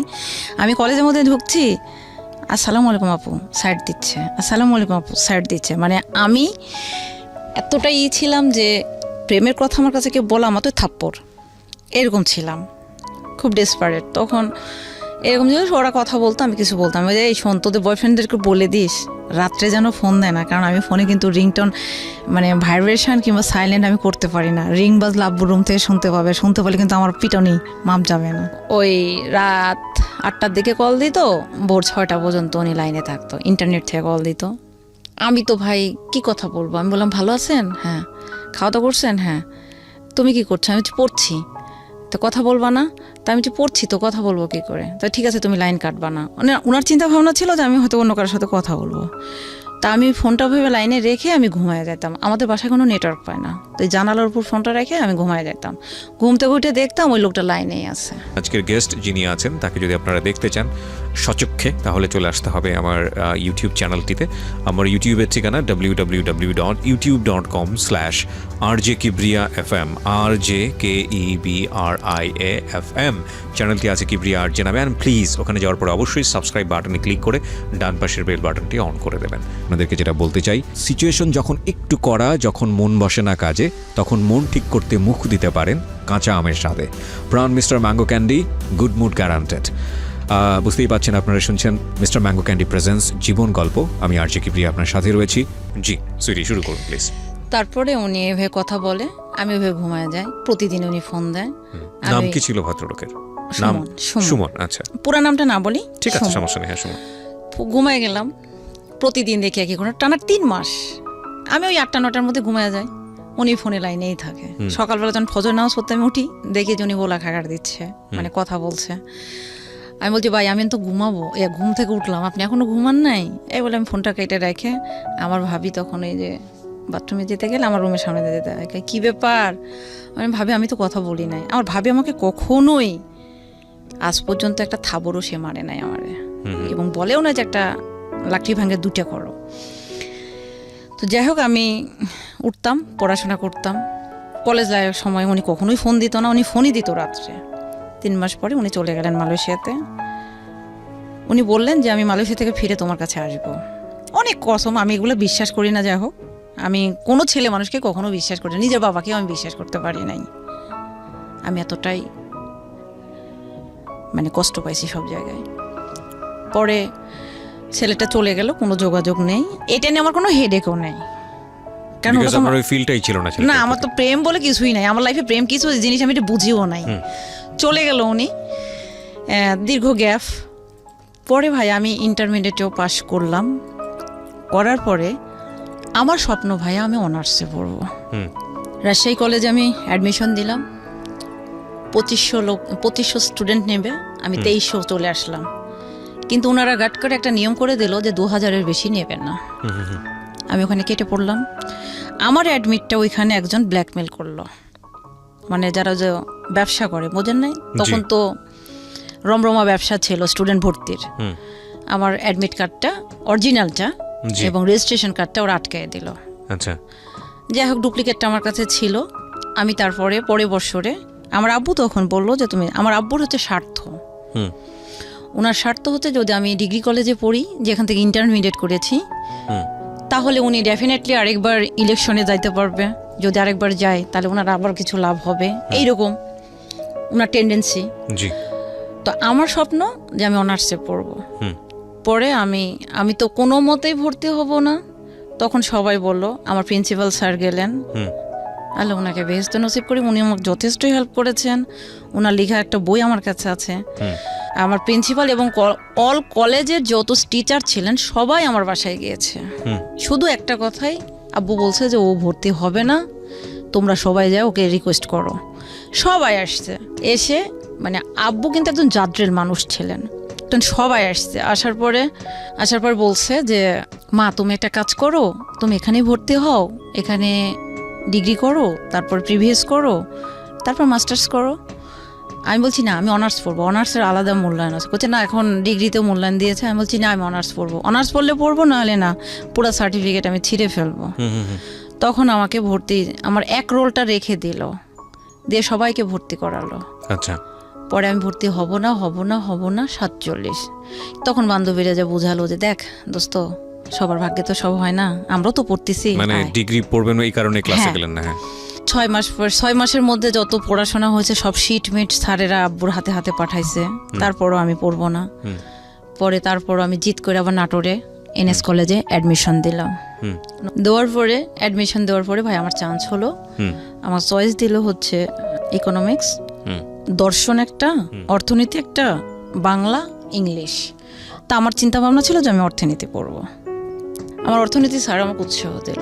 আমার বাবার কথা, তুমি ইংলিশ পড়ো। আমি বলছি আব্বা, ইংলিশ হচ্ছে ফরেন ল্যাঙ্গুয়েজ, আমি কখনো টিউশন করিনি, কিন্তু আমি নিজের থেকে যতটুকু করছি করে আসছি। বাট আমি ইংলিশটা পড়বো না, আমি আব্বা অর্থনীতিটা পড়ি, না হলে বাংলা পড়ি না। বাংলার প্রফেসরদের ভাত হয় না, ইংলিশ পড়লে পড়ো, না হলে পড়ো না। পরে কি করব, তখন বলতেছে, তা আমি বলছি ঠিক আছে আমি ইংলিশই পড়বো। তো নাটোর গুড়ের আড়তের সাথে আমার মামার বাসা, আম্মুর হচ্ছে মামাতো ভাইয়ের বাসা। মামানি তখন বলল ও আমার বাসায় থাকবে, 2-3টা টিউশনই করবে, আর মাসে আপনি 1,000 টাকা দিতে পারবেন না ভাই, তাহলে মেয়েটা এখানে পড়ুক, চাল ডাল তো লাগছে না, আমার বাবার কথা 1,000 টাকাও দেব না। তখন বিশ্বাস করবেন না ভাইয়া যে স্বপ্ন ভাঙলে কেমন লাগে, সেদিন আমি দেখছি প্রচণ্ড কান্না, আমাকে ভর্তি করালো না। তখন আমি ডিগ্রি পড়লাম, ডিগ্রি পড়তে পড়তে ভাইয়া ডিগ্রি ফার্স্ট ইয়ার পরীক্ষার পরে আমার বড় দুলা ভাইয়ের সাথে একটা লোক বিজনেস করতেন, দাড়ি, 32 এজ, কালো মোটা, বিজনেস করতেন আলুর, প্রজেক্ট করতেন, যেটা আমাদের থানার পাশে। এই লোকটার সাথে তখন আমাদের পরিচয় হলো, আমাদের বাসায় আসলো, এসে উনি আজান দেয়, নামাজ পড়ে, কোরআন পড়ে, এবং আমি তো দেখতেছি না যে বরখা টরখা পড়ি আমি কারোর সাথে, আর আমার ফোন নাম্বার তো কারো কাছে না, শুধু আমার পরিবারের লোকজনের কাছে আর আমার স্যারদের কাছে ছিল। আমার আব্বু প্রত্যেকটা ক্লাসে আমাকে ফোন দিত যে আমি ক্লাসে আছি কি না, আমি ফোন না ধরলে স্যারকে ফোন দিত যে পাগলি কি ক্লাসে আছে। কলেজে প্রত্যেকটা স্যার আমাকে পাগলি ডাকতো, মানে খুব দুষ্টু, সাইকেল নিয়ে চলে যেতাম কলেজের মধ্যে, স্যারের সাইকেল নিয়ে চলে গেছি, স্যারের মোটর সাইকেল নিয়ে চলে গেছি, এরকম। আর আব্বু একটা কাজ করতো, 2টা রেস্টুরেন্ট ঠিক করে দিয়েছিল, একটা হচ্ছে আমি একটা কোচিং করতাম ওইখানে খাওয়ার জন্য, আর একটা হচ্ছে ওইখানে যদি খাওয়া দাওয়া না করতে পারি তাহলে যেন এসে কলেজের গেটে একটা হিন্দু মামা ছিল ওখানে, তো বান্ধবীদের না খাইতাম, এসে বলতাম আব্বু এত টাকা বিল হয়েছে। তো আব্বু আমাকে 10 টাকা দিলে আম্মু শুধু ঝগড়া করতো, তুমি ওকে টাকা দাও কেন, মানে আম্মা সবসময় কেমন যেন, আমি সবসময় বলতাম আম্মা তুমি কি আমার নিজের মা, আর মারতো। তো এইভাবে যখন চলতে চলতে তখন আমি পাশ করলাম, তখন আমি ভর্তি হলাম, তখন আমার বড় দুলা ভাই বলল যে ভাই ওর নাম্বার তো আমার নাম্বারটা চাইলো ওই লোকটা, দুলা ভাইয়ের যে ফ্রেন্ড যে বিজনেস করে, তো বলছে ভাই ওর নাম্বারটা তো কাউকে দেওয়া হয় না, আমি নিজেও জানি না ওর নাম্বার, আব্বু কিন্তু ওকে মারবে, নাম্বার টাম্বার দেওয়া যাবে না। যাই হোক দুলা ভাই বলতেছে আরে লোকটা তো নামাজি, নাম্বারটা দাও। উনি তো আমার ফোন দিত, কেমন আছেন আপু, এসে উনি আমার বিয়ে লাগালো, বিয়ে ভেঙে গেল, এই যে দাঁতটা উঁচু তাই বিয়ে ভেঙে গেল। যাই হোক লোকটা চলে গেল, ওই লোকটা ফোন টোন দিত। হঠাৎ একদিন লোকটা আমাকে বলতেছে আপনার দুলাভাই তো অসুস্থ, আপনাকে যেতে বলছে, কলেজের গেটে এসে বলছে। তা আমি বলছি যে দুলাভাই তো ফোন নাই, তাই আমি বলছি তাহলে দুলাভাই অসুস্থ আমি কিভাবে জানবো, আমি যাবো না, আমি বাসায় যেতে হবে। বলছে চলেন, যাই দেখি ভাইয়া উনি পুরা লোকজন নিয়ে মানে আমাকে বিয়ে করবে। এই ব্যবসায়ী লোকটা, আলুর ব্যবসায়ী লোকটা, সে কিন্তু বিবাহিত, 2 বাচ্চার বাবা। আচ্ছা। তখন আমাকে ওখানে ভাইয়া বলতে গেলে অস্ত্রের মুখে ধরে আমাকে ওনারাই বিয়ে করালো। করানোর পরে আমি তো চলে আসলাম বাসায় পালায়া। এই ঘটনার উপর কেন্দ্র করে নিয়ে আমার পুরা গ্রামের লোক, এটা গেল তো এই সাইডে, উনি বিয়ে করলে আমি চুপ করে এসে বাসায় থেকে গেলাম, বললাম না কাকু ভয়ে। সাইন টাইন কিন্তু ওনারাই করলো, 1 লক্ষ টাকা মহারণা মানলো। এর মধ্যে বাসাতে হয়েছে কি, বরেন্দ্র বহুমুখী উন্নয়ন কর্তৃপক্ষ আপনি চিনবেন যেহেতু বগুড়াতে আছে, তো বরেন্দ্রর কিছু টাকা আমার অ্যাকাউন্টে জমা হয়েছিল, প্রায় 3.25 লক্ষ টাকা। এটা কি করলো, আমার গ্রামের একটা মুরব্বী ছেলে আছে, উনি তখন এই টাকাটা বিভিন্ন ব্যাংকে যায়া আমার চেক জালিয়াতি করলো, করে ওরা টাকাগুলো উঠাইছে, ওদের মধ্যেই ভাগাভাগি না গ্যাঞ্জাম বাজছে। বাজার পরে এটা আব্বুকে বললো, আমি কিন্তু বিয়ে পর্যন্ত স্টপ রাখছি। ভাগাভাগি নিয়ে যখন গ্যাঞ্জাম বাঁধলো তখন আব্বুকে একজন ইনফর্ম করলো যে চাচা সুইটির নামে যে টাকা আছে ওই যে এনজিওতে, এই টাকাটা কিন্তু চুরি করে ওরা তুলে ফেলেছে। কি বলো? আব্বু তখন খোঁজ নিয়ে দেখে, হ্যাঁ কয়েকটা থানার মধ্যে ব্যাংকে যারা ভাঙ্গাইছে টাকাগুলো। তখন আব্বু বললো কি ব্যাপার, তোরা টাকাগুলো এভাবে তুলছিস? তখন ওরা করলো কি, 52টা শেয়ারদার এই প্রজেক্টে, তার মধ্যে আমার বাবা একজন, এই 52 জনের মধ্যে মনে করেন 4 জনে টাকা তুলছে, আর বাকি যারা আছে এই টোটাল লোকগুলোর মধ্যে আমার বাবা। এখন সবাইকে তারা বোঝালো যে টাকাটা সুইটির বাপ তুলেছে, তুলে ওরা আত্মসাৎ করেছে। তখন আমাদেরকে একঘরিয়া করলো আবারও, এবং একটা রিজন নিল যে সুইটি পালায় যে বিয়ে করছে। দেওয়ার পরে আমার বাবার ওই রে মার আমাকে, তুই বিয়ে করেছিস, এই করেছিস, সেই করেছিস, এতগুলো টাকা ওরা তুলেছে, তুই কখনো অ্যাকাউন্ট চেক করিস নাই? না, কিন্তু এখানে আমার একটা প্রশ্ন আছে। আপনি অত্যন্ত সাহসী, সেটা ছোটোবেলা থেকে আমরা গল্প শুনে বুঝতে পারছি। এরকম একটা বিয়ে আপনাকে করলো তারা, আপনি পরবর্তীতে কোনো স্টেপ কেন নেননি ওই সময়ের মধ্যে? আমি স্টেপটা নেওয়ার সুযোগ পাইনি তো, কারণ আমি বাসায় আসার পর তো আমার মারপিট শুরু হয়ে গেল। আর এই যে এক ঘরে করে দিল, এদিকে টাকার এদিকে দৌড়াবো না ওই ব্যক্তির প্রতি আমরা স্টেপ নেব। আমাকে তো বিশ্বাসই করলো না, আমাকে তো বাসা থেকে বের করে দিল রাত 12টার সময়। আমি চলে এলাম মার খেয়ে। এটা হচ্ছে 2009 সালের ডিসেম্বর মাসের 17 তারিখে। তখন আমার পাশের বাড়ির এক ভাইয়া বলল, যেটাই হোক, সত্য মিথ্যা জানি না, নিজের জীবনটা নষ্ট করিস না, পড়াশোনাটা করিস। আমার মা আমাকে বাধা দিল, কিন্তু আমার ভাই, 2 ভাইকে আমি পিটাইলাম। পিটাই কপালটা ফাটাইছিলাম দুজনারই, ইট দিয়ে বাড়ি দেয়া। মানে বাবা আমাকে এত বেশি ভালোবাসে, বাবা এই পরিমাণ মারলো এবং গলাতে যখন গামছা দিল, আমার এই জায়গাতে দাগটা অন্তত 6 মাস মেলাইছিল না, এবং জিভ আমার বের হয়ে আসছিল। বড় ভাই কোনো রকমে আমাকে বাঁচায় দিল।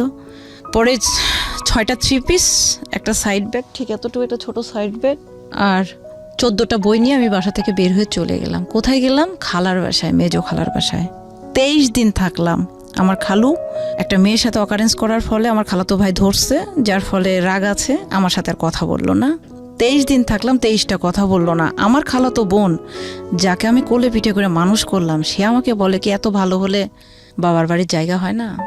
আর আমার খালাতো ভাই, যে কোনোদিন আমার চোখের উপর চোখ তুলে একটা কথা বলেনি, সে আবার বলতেছে যে যত সব জঙ্গল এসে আমাদের বাসায় জমে। 23 দিন আমার লাইফে ভাই, এই পর্যন্ত আমি 23 দিনের মধ্যে 22 দিন প্রাইভেট পড়ছিলাম। এক বড় ভাইয়ের কাছে, আমার ভাবির বাবার বাসার সাথে বাসা, খালার বাসা থেকে। কিন্তু সবাই বলে, কি রে তোর বাসা এখানে, তুই এখানে প্রাইভেট পড়তে আসিস, তুই উল্টা মুখে আসিস কেন? আমি বলছি, আরে বাসায় একটু ঝামেলা, আমি ওখান থেকে আসি, বলি না কাউরে। এদিকে কলেজ, স্কুল, বন্ধু বান্ধব সবাই আমাকে সিসি। আমি বাসায় ঢুকলে আমার বাবা থুথু ফেলে, আমার মেজো ভাই থুথু ফেলে। তো ওই লোকটার কি হলো, যাকে বিয়ে করলেন? লোকটাকে নারী ও শিশু নির্যাতনের কেস দেওয়া হলো ওই সময়। হ্যাঁ, লোকটা 2 বছরের কারাদণ্ড হলো। পরে যাই হোক আপিল করে বের হয়ে আসছে। তারপরে আমি 23 দিন ওখানে পড়ার পরে চলে আসলাম ওই ভাইয়াকে টাকা টুকি দিয়ে। আমাকে তো তখন উনি বললো, মানে সবাই আমাকে দেখে সিসি পুরো এলাকায়, কারণ আমার বাবাকে এক নামে সবাই চেনে, সাথে আমাকেও চেনে, যে মেয়েটা সাইকেল চালায়, মেয়েটা তো ভালো, মেয়েটা পড়াশোনা ভালো। সবাই আমার 5 ফিট 4 ইঞ্চি হাইট, ওজন 48-50, যে দেখে সেই মনে করেন সেই রকম প্রস্তাব করে বা কথাবার্তা, এবং বাজে বাজে কমান্ড আসে। তো যাই হোক, এগুলো আমি ডাজেন্ট ম্যাটার, কখনো মাথার মধ্যে নিতাম না। আমি তখন 23 দিন থাকার পরে, এর মধ্যে ভাইয়া আব্বু ফোন দিল না, ভাইয়া ফোন দিল না, মা ফোন দিল না।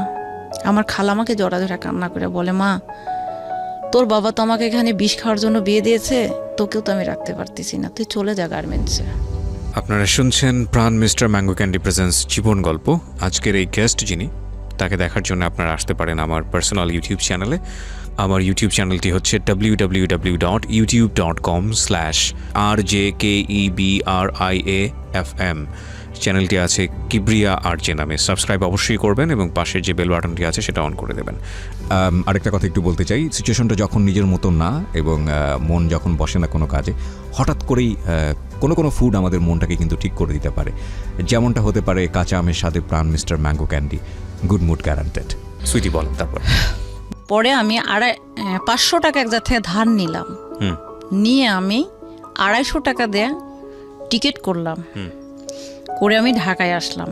আমার এক বান্ধবী ছিল যে গার্মেন্টসে চাকরি করতো, ওরে আমি ফোন দিয়ে বললাম যে আমি কি এইরকমই জীবনযাপন করব না আত্মহত্যা করব।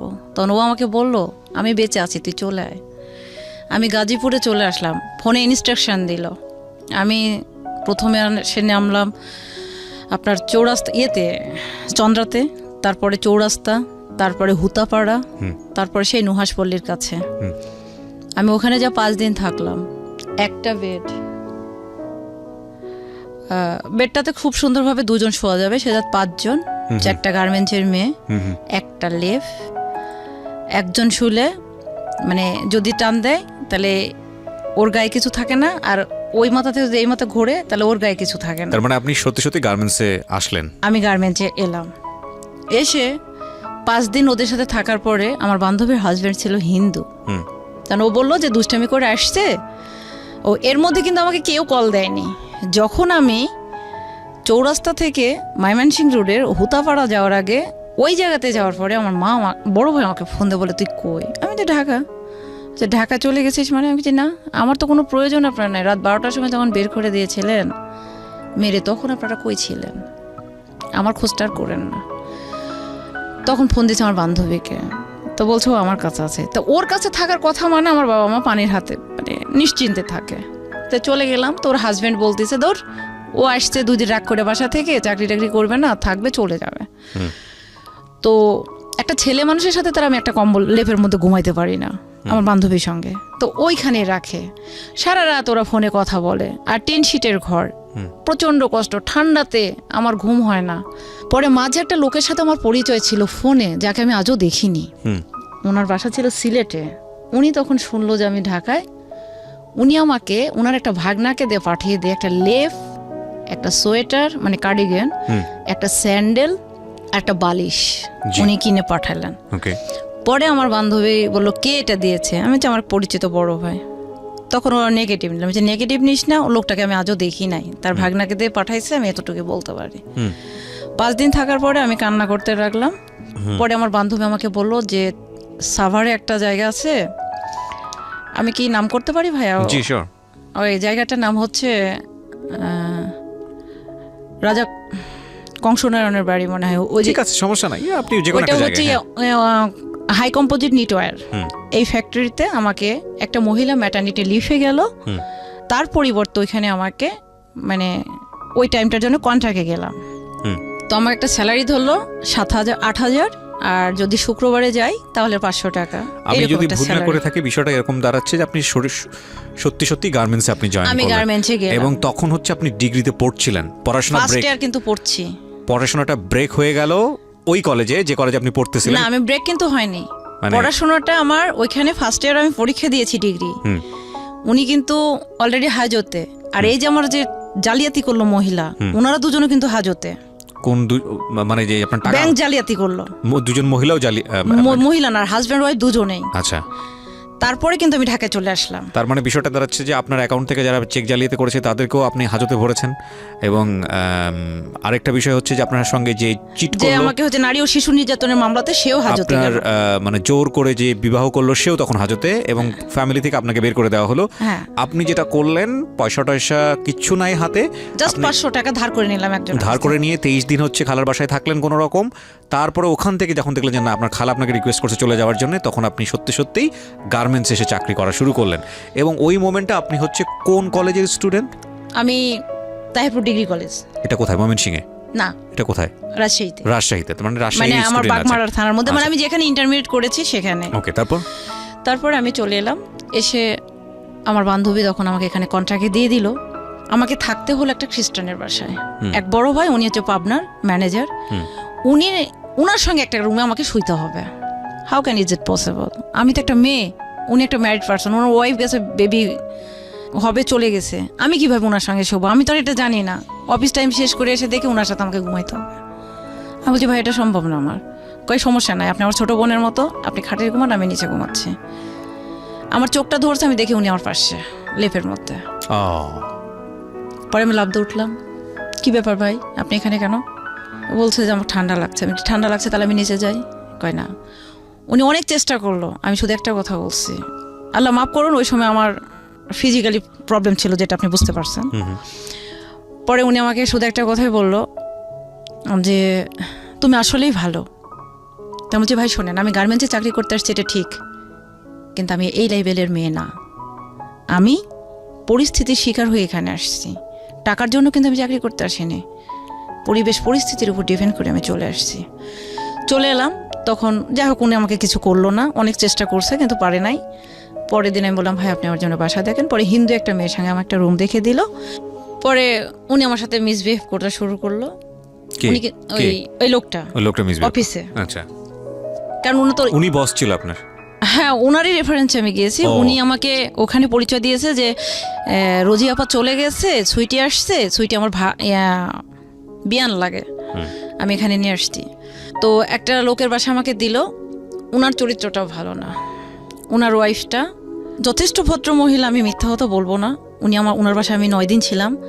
উনি আমাকে 3 বেলা রেডিমেড খাবার পেয়েছি। ওনার একটা অ্যাবনর্মাল ছেলে ছিল, আমি সাইকেল চালানো শেখাতাম, আমার সাথে ঘুমাইতো। তো ওনার চরিত্র ভালো না, PM, APM, manager, all everything আমার পিছনে এমনভাবে লেগে গেল। আমি বোরখা পরতাম, কালো ওড়না পরতাম মাথায়, মানে মনে হচ্ছে যে আমাকে মৌমাছির চাকের মতো খেয়ে ফেলবে। তখন আমি আমার বান্ধবীকে বললাম যে আমি এখানে থাকতে পারবো না। আমি এখনো মরি নাই, তুই এক্ষুনি চাকরি ছাড়। এর মধ্যে কিন্তু অলরেডি আমাকে এই 9 দিনের পরে কিন্তু আমাকে দিয়ে দিয়েছে। তাহলে একদিন এখানে গেল, 9 দিন এখানে গেল, তাহলে 10 দিন। 5 দিন গেলাম আমি নন্দিনী নামের একটা মেয়ের কাছে, হিন্দু, যে ও গোশ খায় না, আমিও গোশ খাই না, ও ডিম ভক্ত, আমিও ডিম ভক্ত, সমান হয়ে গেল। বাজারও করলাম, আমি তো বাজারও করতে পারতাম না। আমি যা বলি ডিমের কেজি কত, তো বলে যে ডিমের তো কেজি হয় না, এটা হালিভাও হয়।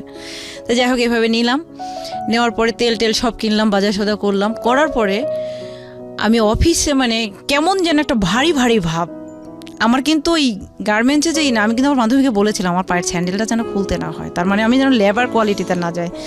আমাকে যেহেতু দিল, আমি নার্সিংয়ে ছিলাম, আমার কাজ ছিল, ছোট্ট একটা রুম ছিল, যেরকম একটা রুম ছিল, গ্লাস লাগানো চারিদিকে। আমি শুধু যার যেটা হতো, আমি আসলে ফ্যামিলি প্ল্যানিংয়ে কাজ করেছিলাম, হেলথের। এই ক্ষেত্রে কিছু ট্যাবলেট দেওয়া লাগতো, প্রেশার মাপা লাগতো, ওই গার্মেন্টসের তাপমাত্রাগুলো আমাকে এন্ট্রি করতে হতো, জাস্ট এই কাজগুলো ছিল আমার।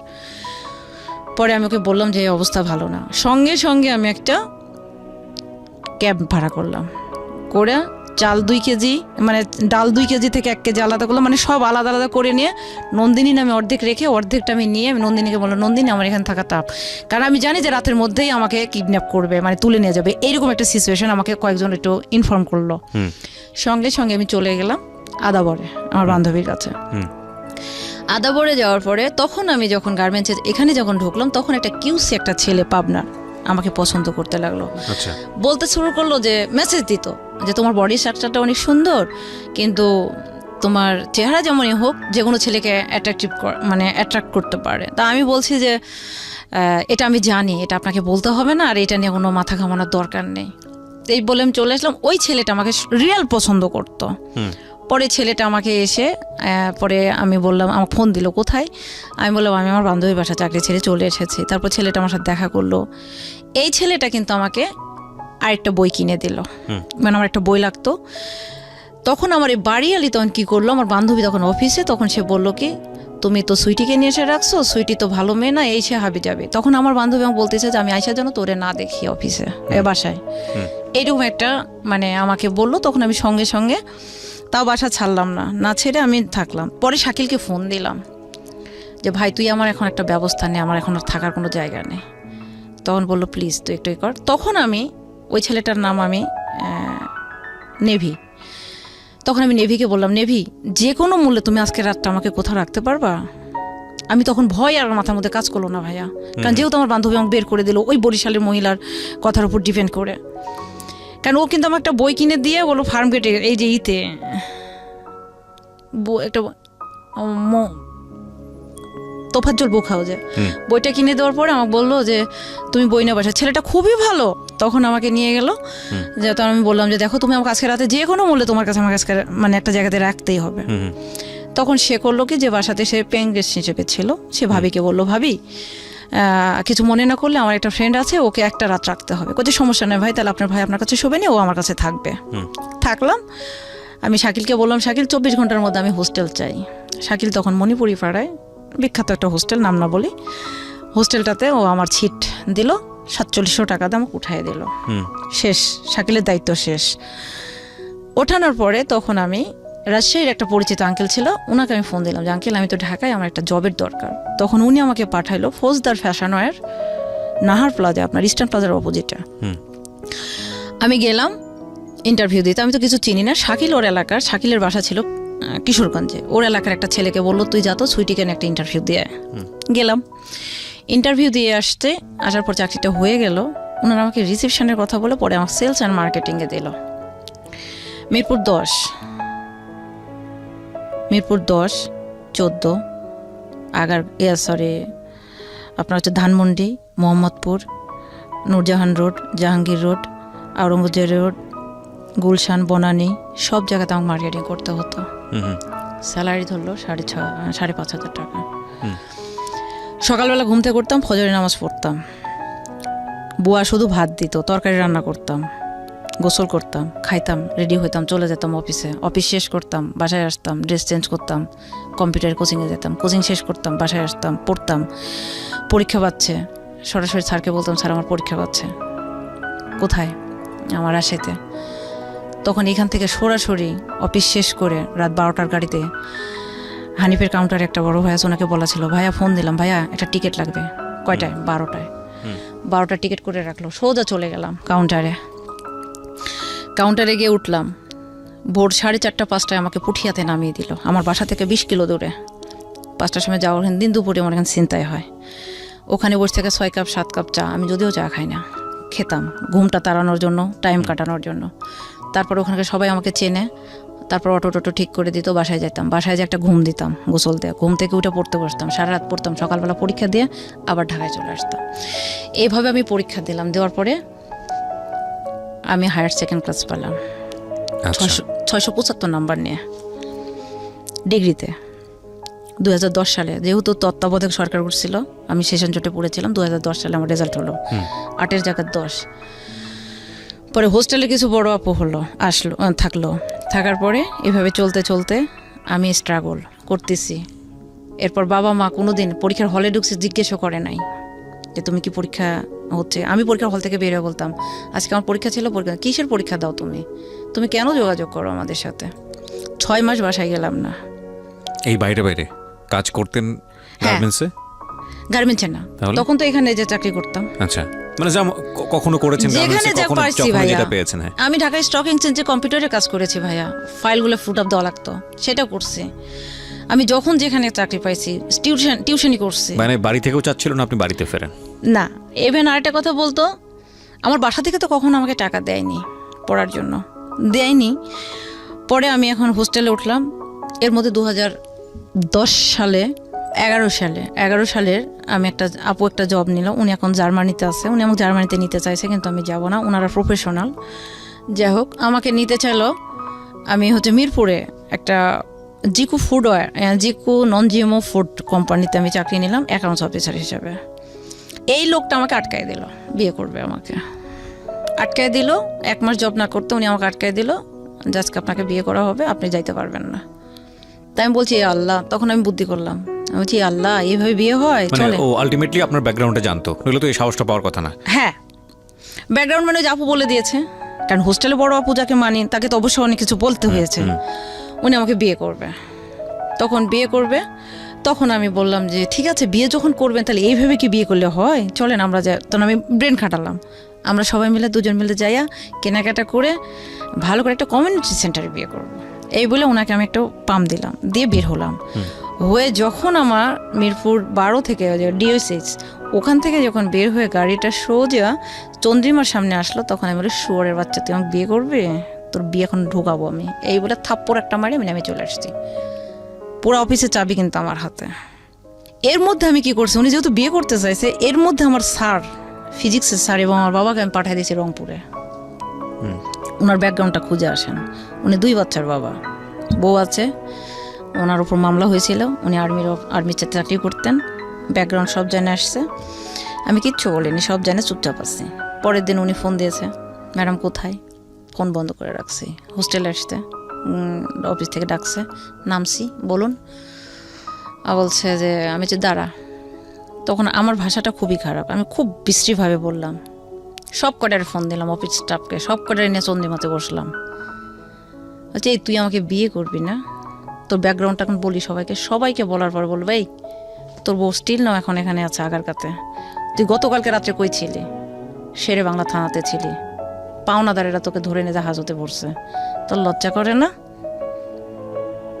যাক, চাবি দিয়ে আমার মতো আমি চলে এলাম।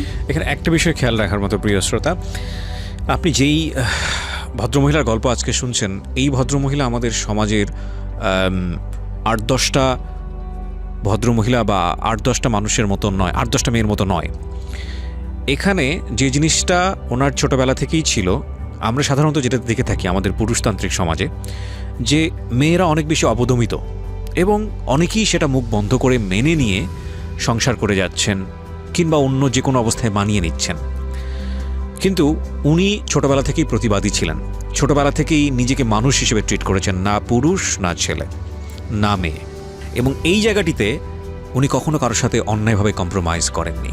কম্প্রোমাইজ না করার ফলে ওনার ফ্যামিলিতে ওনাকে যে ধরনের মেন্টাল হ্যারাসমেন্ট, ফিজিক্যাল হ্যারাসমেন্টের মধ্য দিয়ে যেতে হয়েছে, ওনার সেই হ্যারাসমেন্টের কম্পারেটিভ অ্যানালাইসিস যদি আমরা বলি যে উনি যখন পরিবার থেকে বের হয়েছেন, সেটা কোনো অংশেই কম না। এবং এই কথাটা আমি সবসময় বলি আমার এই অনুষ্ঠানে। আমি এই ধরনের গল্প আজকে প্রথম প্রচার করছি না, এই ধরনের অন্য ডাইমেনশনের গল্প আরও এসছে। আমাদের দেশে একটা নারী না পরিবারে নিরাপদ না সমাজে নিরাপদ। সে যদি একটা প্রতিবাদী মুখ হয়, সে যদি নিজের অধিকারটা বুঝে নিতে চায়, বিভিন্নভাবে তাকে বাধার সম্মুখীন হতে হয়, ভয়ঙ্করভাবে বাধার সম্মুখীন হতে হয়। শেষ পর্যন্ত আসলে কি দাঁড়ায়? একটা মানুষ যদি প্রতিবাদী হয় নিজের জায়গাটিতে, লেখাপড়া শেখার অধিকারের জায়গাটিতে, নিজের জীবনটাকে সুন্দর করে সাজানোর অধিকারের জায়গাটিতে, ডিসিশন মেকিংয়ের জায়গাটিতে, আর্নিং করার জায়গাটিতে, শেষ পর্যন্ত মেয়েটার ভাগ্যে আসলে কি জোটে? 32 বছরের সুইটি আজকে এখানে আছেন। সুইটির জীবনের শেষ পর্যায়ে কোথায়, মানে শেষ পর্যায়ে বলবো না তো, 32 বছরের জীবনে আসলে উনি কোথায় দাঁড়িয়ে আছেন এত প্রতিবাদ করার পরে, সেটা দেখার বিষয়। অবশ্যই জীবনটা আমার, কম্প্রোমাইজ আমি তার সাথেই করব যাকে আমার ভালো লাগবে, কিংবা যেটা আমার মেন্টালি যায়। আমি অন্যের কাছে কম্প্রোমাইজ কেন করব? কিন্তু অনেকে জীবনে ভালো থাকার জন্য কম্প্রোমাইজ করেন। সে ধরনের গল্প আমরা এখানে অনেক প্রচার করেছি, কিন্তু শেষ পর্যন্ত আসলে ভালো থাকা যায় না। প্রতিবাদ করেও কি ভালো থাকা যায়? সেটাও একটা প্রশ্ন। তবে গল্পের অনেক বড় একটা লেসন আছে। আজকের এই গল্পের শেষের দিকে এসে আমরা সেটা বলবো। এবং আমি বারবারই যেটা আপনাদেরকে বলেছি যে আপনারা যদি আজকে সুইটির ভিডিও ফুটেজটা দেখতে চান, সুইটি কে এই সুইটি, তাকে যদি দেখতে চান, চলে আসবেন আমার ইউটিউব চ্যানেলে। আমার ইউটিউবের ঠিকানা হচ্ছে www.youtube.com/RJKibriya FM, RJKEBRIA FM চ্যানেলটি আছে কিবরিয়া আরজে নামে। ওখানে গিয়ে সাবস্ক্রাইব বাটনে অবশ্যই প্রথমে আগে সাবস্ক্রাইবে ক্লিক করেন, মানে সাবস্ক্রাইবার হন, তারপরে নোটিফিকেশন বাটন যেটা আছে, বেল বাটন, ওটা অন করে নেবেন প্লিজ। আপনাদেরকে যেটা বলতে চাই, সিচুয়েশন যখন একটু কড়া, যখন মন বসে না কাজে, তখন মন ঠিক করতে মুখ দিতে পারেন কাঁচা আমের স্বাদে। Pran mister mango candy, good mood guaranteed. বুঝতেই পাচ্ছেন, আপনারা শুনছেন মিস্টার ম্যাঙ্গো ক্যান্ডি প্রেজেন্স জীবন গল্প। আমি আরজে কিবরিয়া আপনার সাথে রয়েছি। জি। তারপরে আমি ওখান থেকে চলে এলাম, জব ছেড়ে দিলাম। আপু এখন আমাকে বলতেছে, তুই আসলে একটা তুই কোথাও টিকতে পারবি না। কোন আপু এটা? মানে যে আপু আপনাকে যে আপু হোস্টেলের আপু, যিনি আমাকে চাকরিটা দিয়েছিলেন, ওনার বাসা খুলনা টুটপাড়া, বর্তমানে জার্মানিতে আছেন। চলে এলাম, এমপির সঙ্গে আমার পরিচয় হলো। উনি তখন আমাকে একটা চাকরি দিল, কম্পিউটার টেলিফোন অপারেটর। জিএমপির সঙ্গে আপনার পরিচয় হলো, উনি মানে কার মাধ্যমে পরিচয় হলো? আপনার বাবার মাধ্যমে? বাবা না, চাচা এবং বাবার মাধ্যমে। আচ্ছা, ওকে। গেলাম, উনি আমাকে চাকরিটা দিল।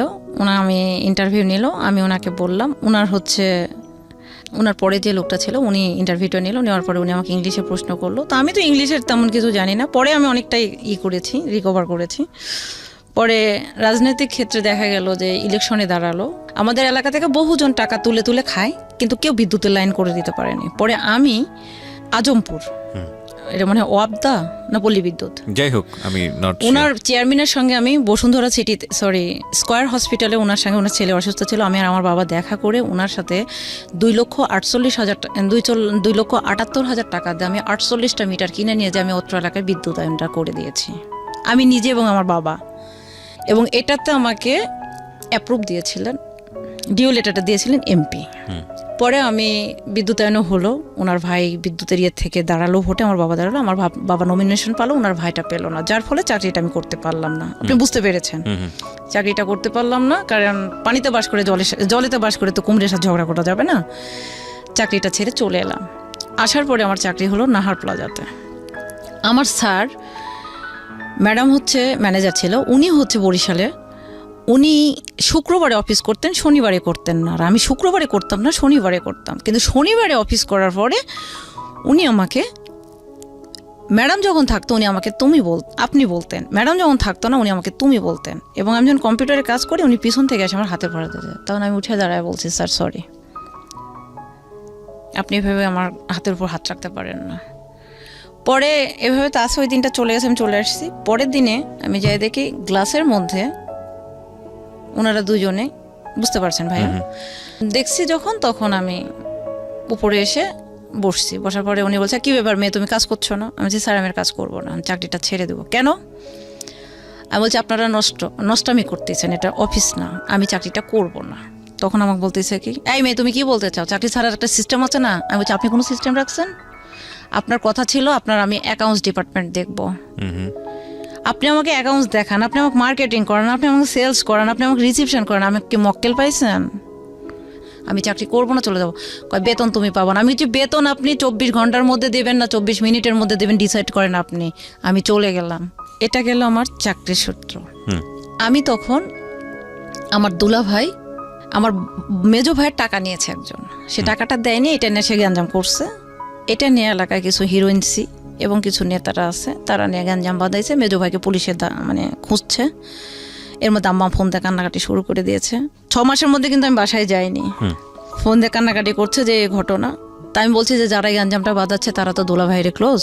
তখন আমার আবার ওই যে সুজন, একটা নাম প্রথমে বলেছিলাম আপনাকে, সুজনের শালা তো আমার নিজের যেটা তো ভাই, তো ওকে আবার মানে আব্বুর মামা তো ফুফাতো ভাইয়ের ছেলে, ওকে তখন ফোন দিয়ে বললাম যে কে রে এই ঘটনা দেখতো। তো বলছে শুনবো না, এটা তো আমরা করতে পারবো না, আমি ভাইয়ের নাম্বারটা দিচ্ছি, মানে সুজনকে। কার নাম্বার? তোর নাম্বার। তো সুজন ভাইয়ের সঙ্গে আমার দীর্ঘ 9 বছরের মতো দেখা নাই। আমাকে ফোন দিল, কিরে পাগলি কি হয়েছে? ওই যে বললাম সবাই আমাকে পাগলি রাখে, কিরে পাগলি কি হয়েছে? তাই আমি বলছি ভাই এই ঘটনা, মেজো ভাইয়ের টাকা নিয়েছে, টাকাটা দেয়নি, গ্যাঞ্জাম করেছে, দেখেন তো অমুকেরা সে এই ঘটনা ঘটাইছে। কই আচ্ছা ঠিক আছে, তুই কাকিকে বল, আমি সব দেখছি। পরে ফোন দিয়ে বললো যে সব ঝামেলা মিটে গেছে, টেনশন করতে নিষেধ কর। তুই কি করিস রে? তাই বলছি ভাই ঢাকা থাকি। কি করিস? চাকরি করি। আয় তুই কয় টাকা স্যালারি দেয়? এই সেই বলছে এই তুই তোর কাগজপাতি পাঠায় দিস তো, বায়োডাটা সহ। আমি আচ্ছা। এই হলো প্রথম একদিন কথা। পরে একদিন আমি অফিসে আসি, ফোন দিয়ে বলছে কিরে কোথায়? আমি হচ্ছে অফিসে। তো আমি হচ্ছে কোথায় ভাই আপনি? তো বলছে যে আমি এই তো ইতে টাঙ্গাইলে। তো বলছি ভাই ঢাকায় আসেন, দেখা করে যান। তো বলছে না রে বোন, যাইতে পারবো না, শেষ। তৃতীয় একদিন বলছে কে রে তুই রাজশাহীতে আসিস না? আমি বলছি হ্যাঁ যাই, ওই যে মামলা ডেট পড়লে যাই। তারপরে আমি গেলাম।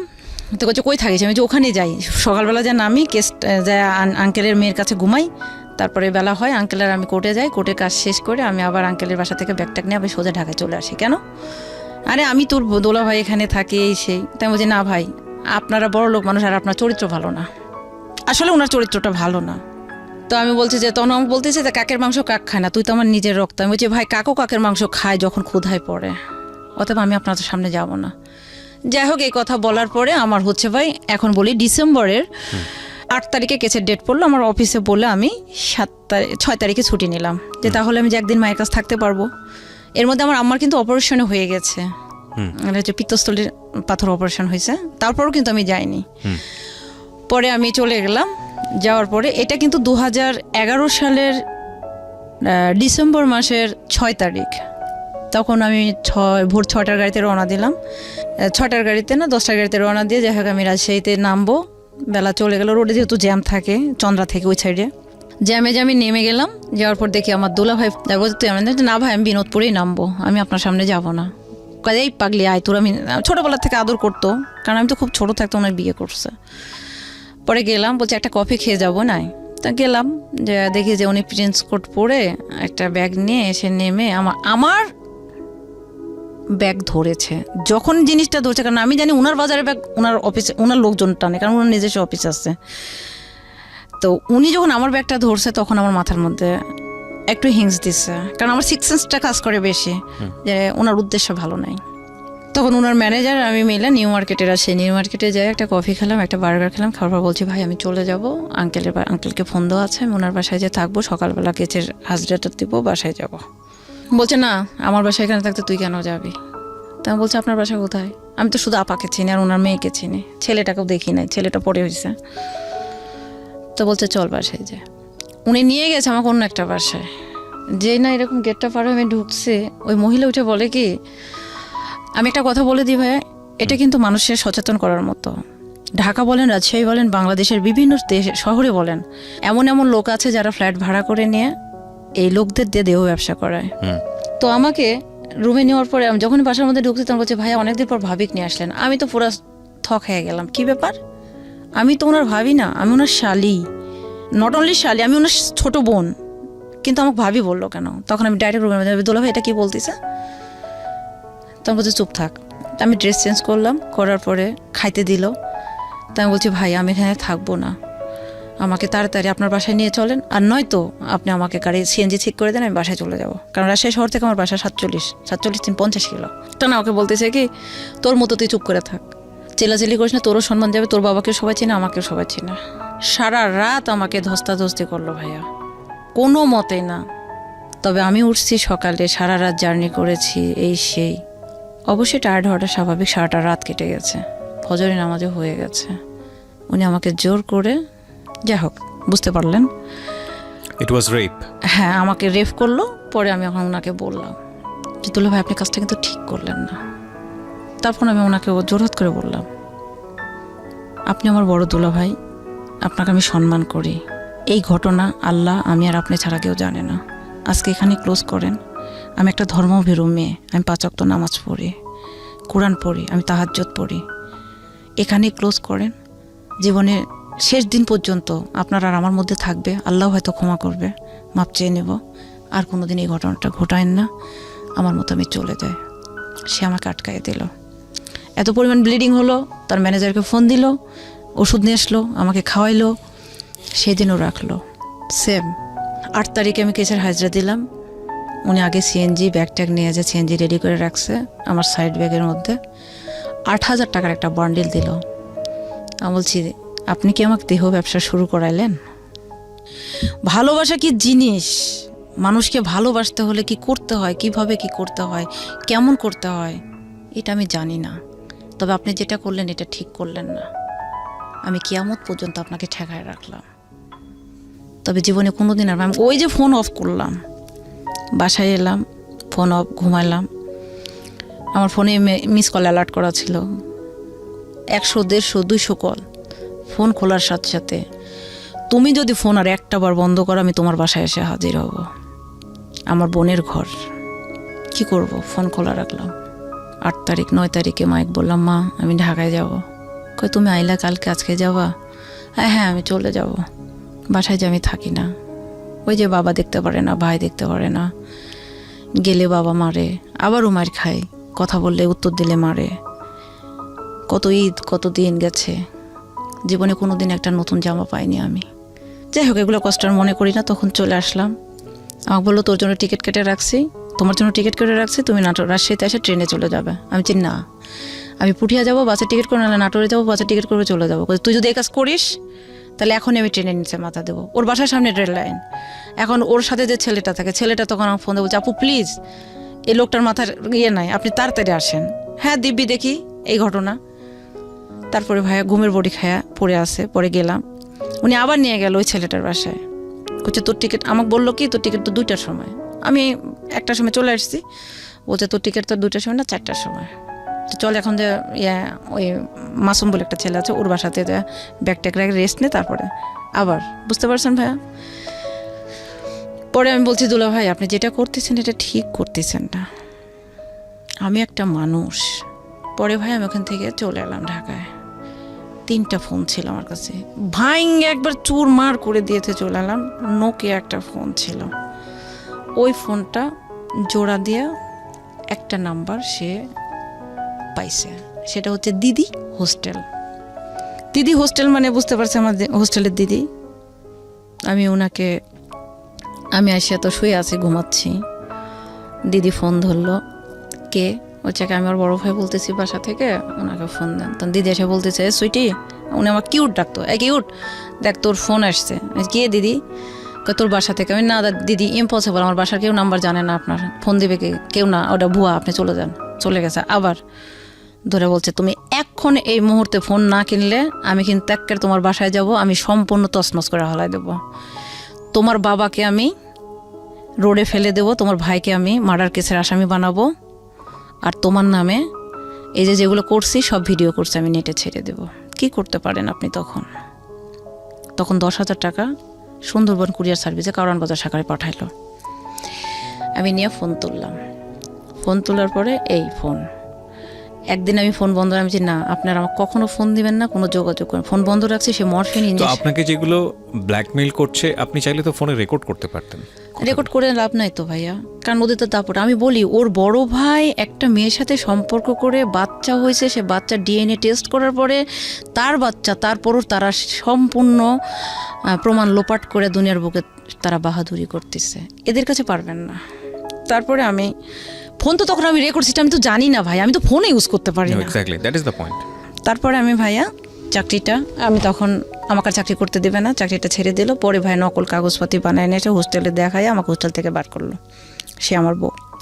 তখন আমি ইডেন কলেজে অলরেডি অ্যাডমিশন নিয়ে নিয়েছি। ইডেনে মানে অনলাইনে ফর্ম পূরণ করে দিলাম। ইডেনে কিসের অ্যাডমিশন নিয়েছেন? মাস্টার্সে। আমি প্রথম চয়েস দিলাম বাংলা কলেজ, দ্বিতীয় দিলাম তিতুমির। আমি জানতাম না যে ঢাকা কলেজ ছেলেদের, আমি ঢাকা কলেজে দিয়েছি। বলছি ঢাকা কলেজ না, হবে না, ইডেন কলেজ হবে। ইডেন কলেজে দিল। পরে আমার চান্স হয়ে গেল ইডেন কলেজে জিওগ্রাফিতে। এরপরে ভাইয়া আমার লাইফের মোড়টা ঘুরে গেল।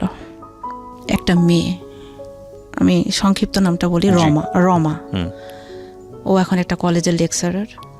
এর সাথে কিন্তু আমি এলএলবিতে ভর্তি হয়েছি।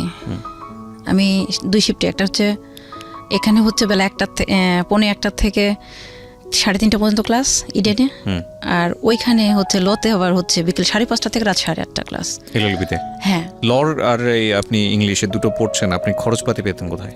এটাই তো বলছি আপনাকে। আচ্ছা, ওই যে এখানে একটা প্রশ্ন আছে। ও বললো, হ্যাঁ, ও বললো খরচ, মানে ও তো টোটালি এখন আমাকে বউ বানাইলো, মানে কাগজপাতি কিন্তু এও এটা নকল আপনার- বানাইলো। এতে ফ্যামিলিতে সমস্যা হচ্ছে না? কারণ ওর তো বউ ছিল, বাচ্চা ছিল। ওরা তো কেউ জানেই না, আমি তো আমার ফ্যামিলিকে জানি না। আজকে 9 বছর যাবত এই জিনিসটা আমার কলেজের মধ্যে পৌঁছে যাচ্ছে, শুধু আমি ছাড়া কেউ জানে না তো। ফর দ্য ফার্স্ট টাইম আপনি রেডিওতে এটা কনফেস হ্যাঁ, করছেন। আমি বলছি। পরে আমার বান্ধবী, তখন আমি বললাম, মানে ক্লাস মিস করছে, আমার বান্ধবী বলছে কি ব্যাপার তুমি ক্লাসে আসো না কেন? তো আমার রোল হচ্ছে 1, ওর হচ্ছে 2। তো ফর্মটাতে ছবি একটা বাঁকা হয়েছে, তো আমাকে ম্যাডাম বলতেছে তোমার ছবিটা একটু বাঁকা হয়েছে, ঠিক করো। তা আমি ছবিটা ঠিক করতে যাই, আমি মেয়েটা ছবি মানে রমা যায় ছবিটা ফর্মটা জমা দিয়েছে ওরটা, তাহলে ওর হয়ে গেল 1 রোল, আমার হয়ে গেল 2। তো এই হিসেবে ও তখন বললো যে তুমি কিছু, তখন ওই যে দিদি যার নাম্বারে ফোন দিয়েছিল, ও দিদি ওর খুব শখ, উনি আবার রবীন্দ্র ভারতীতে ইংলিশ অনার্স করছে, এখন হাবিবুল্লাহ বাহারে আছে। উনি বলতেছে কেউ তোমার কলেজ আমাকে একটু নিয়ে যাবা, আমার খুব শখ ইডেন কলেজে যাবো। আমি যে ঠিক আছে দিদি যাবে। ইডেনে আপনি কিসে ভর্তি হলেন? আমি ইডেনে ভর্তি হলাম জিওগ্রাফিতে। জিওগ্রাফিতে মাস্টার্স নাকি? মাস্টার্সে। হ্যাঁ, আমি তো ডিগ্রি ওই যে বললাম চাকরি করতাম, ওখানে যে পরীক্ষা দিয়ে পাশ করে আসলাম। পরে এখানে যাই আমি, ইডেনে দিদি গেল, তখন ও আমাকে বলতেছে, রমা তখন আমাকে বলতেছে তোমার আর আমার রোল তো পাশাপাশি, আমি তো আসতে পারবো না, আমি বিবাহিতা, আমার হাজব্যান্ড আছে, আমার বাচ্চা আছে, আমার হাজব্যান্ড চাকরি করে এবং সে অসুস্থ, তা আমি তো রেগুলার আসতে পারবো না, আমি পাবনাতে থাকি, তুমি যদি ফোন নাম্বারটা দিতা আমি তোমার থেকে সব খোঁজখবর নিতাম। তখন আমি বলছি যে না, আমি নাম্বার দিব না। তখন দিদি বলছে দাও, মেয়েটা ভালো আছে, দিয়ে দিলাম। তখন আমি ক্লাস মিস করছি, ও বলছে তুমি ক্লাস মিস করো। আমি বলছি দেখো আমি তো চাকরি করি, তো ভাই ভূগোলে কিন্তু পড়ার চাইতে প্র্যাকটিক্যালটা বেশি। তো আমি ওকে বললাম যে আমি তো ক্লাস করতে পারি না, কারণ আমি ক্লাস করলে চাকরি হয় না, চাকরি না করলে বলছে তুমি টাকা আমি বাসা থেকে কোনো টাকা নিই না, একে তো নিই না, দ্বিতীয়ত দেওয়ার মতো অ্যাবিলিটিও নেই। পরে আমাকে বললো যে তুমি কিছু মনে না করলে তোমার পড়ার খরচটা যদি আমি দিই। তাই আমি বলছি তোমার কাছে কেন আমি ছোট হব? বলছে আমি তো ছেলে না যে আমার কোনো ডিমান্ড থাকবে। আপনি বিশ্বাস করবেন না ভাই, 2012 সাল থেকে এখন পর্যন্ত সে আমার পায়ের স্যান্ডেল থেকে শুরু করে মাথার শ্যাম্পু, আমার চুল আপনি দেখেন নাই, চুলে রিবন্ডিং করা, চুলে কালার করা, ভুরু প্লাক করা, ফেসিয়াল করা, শুধু পার্লারে বলবে যে দিদি ও যাচ্ছে, আমি অল এভরিথিং করে 10,000 হোক, 5,000 হোক, 15,000 হোক, বিলও দিয়ে চলে আসে। কেন দেয়? আমাকে ভালোবাসে। বাট আপনাদের মানে শুধু একদিনের দেখাতে এই ধরনের সম্পর্কটা খুব রেয়ার না? কি করেছেন আপনি ওর জন্য? ওর জন্য আমি কি করেছি শুনবেন? স্যার সাজেশন দিয়েছে, সাজেশনটা যে কুরিয়ার করছি, চলে গেছে ওর বাসায়, ওর কাছে। মানে আপনি এখানে থেকে যত ধরনের সাপোর্ট মানে দরকার, যত রকমের পড়াশোনার সাপোর্ট, ইভেন ওকে মনে করেন ভোর 6টার সময় এখান থেকে যে ওকে বাসায় যে নেমে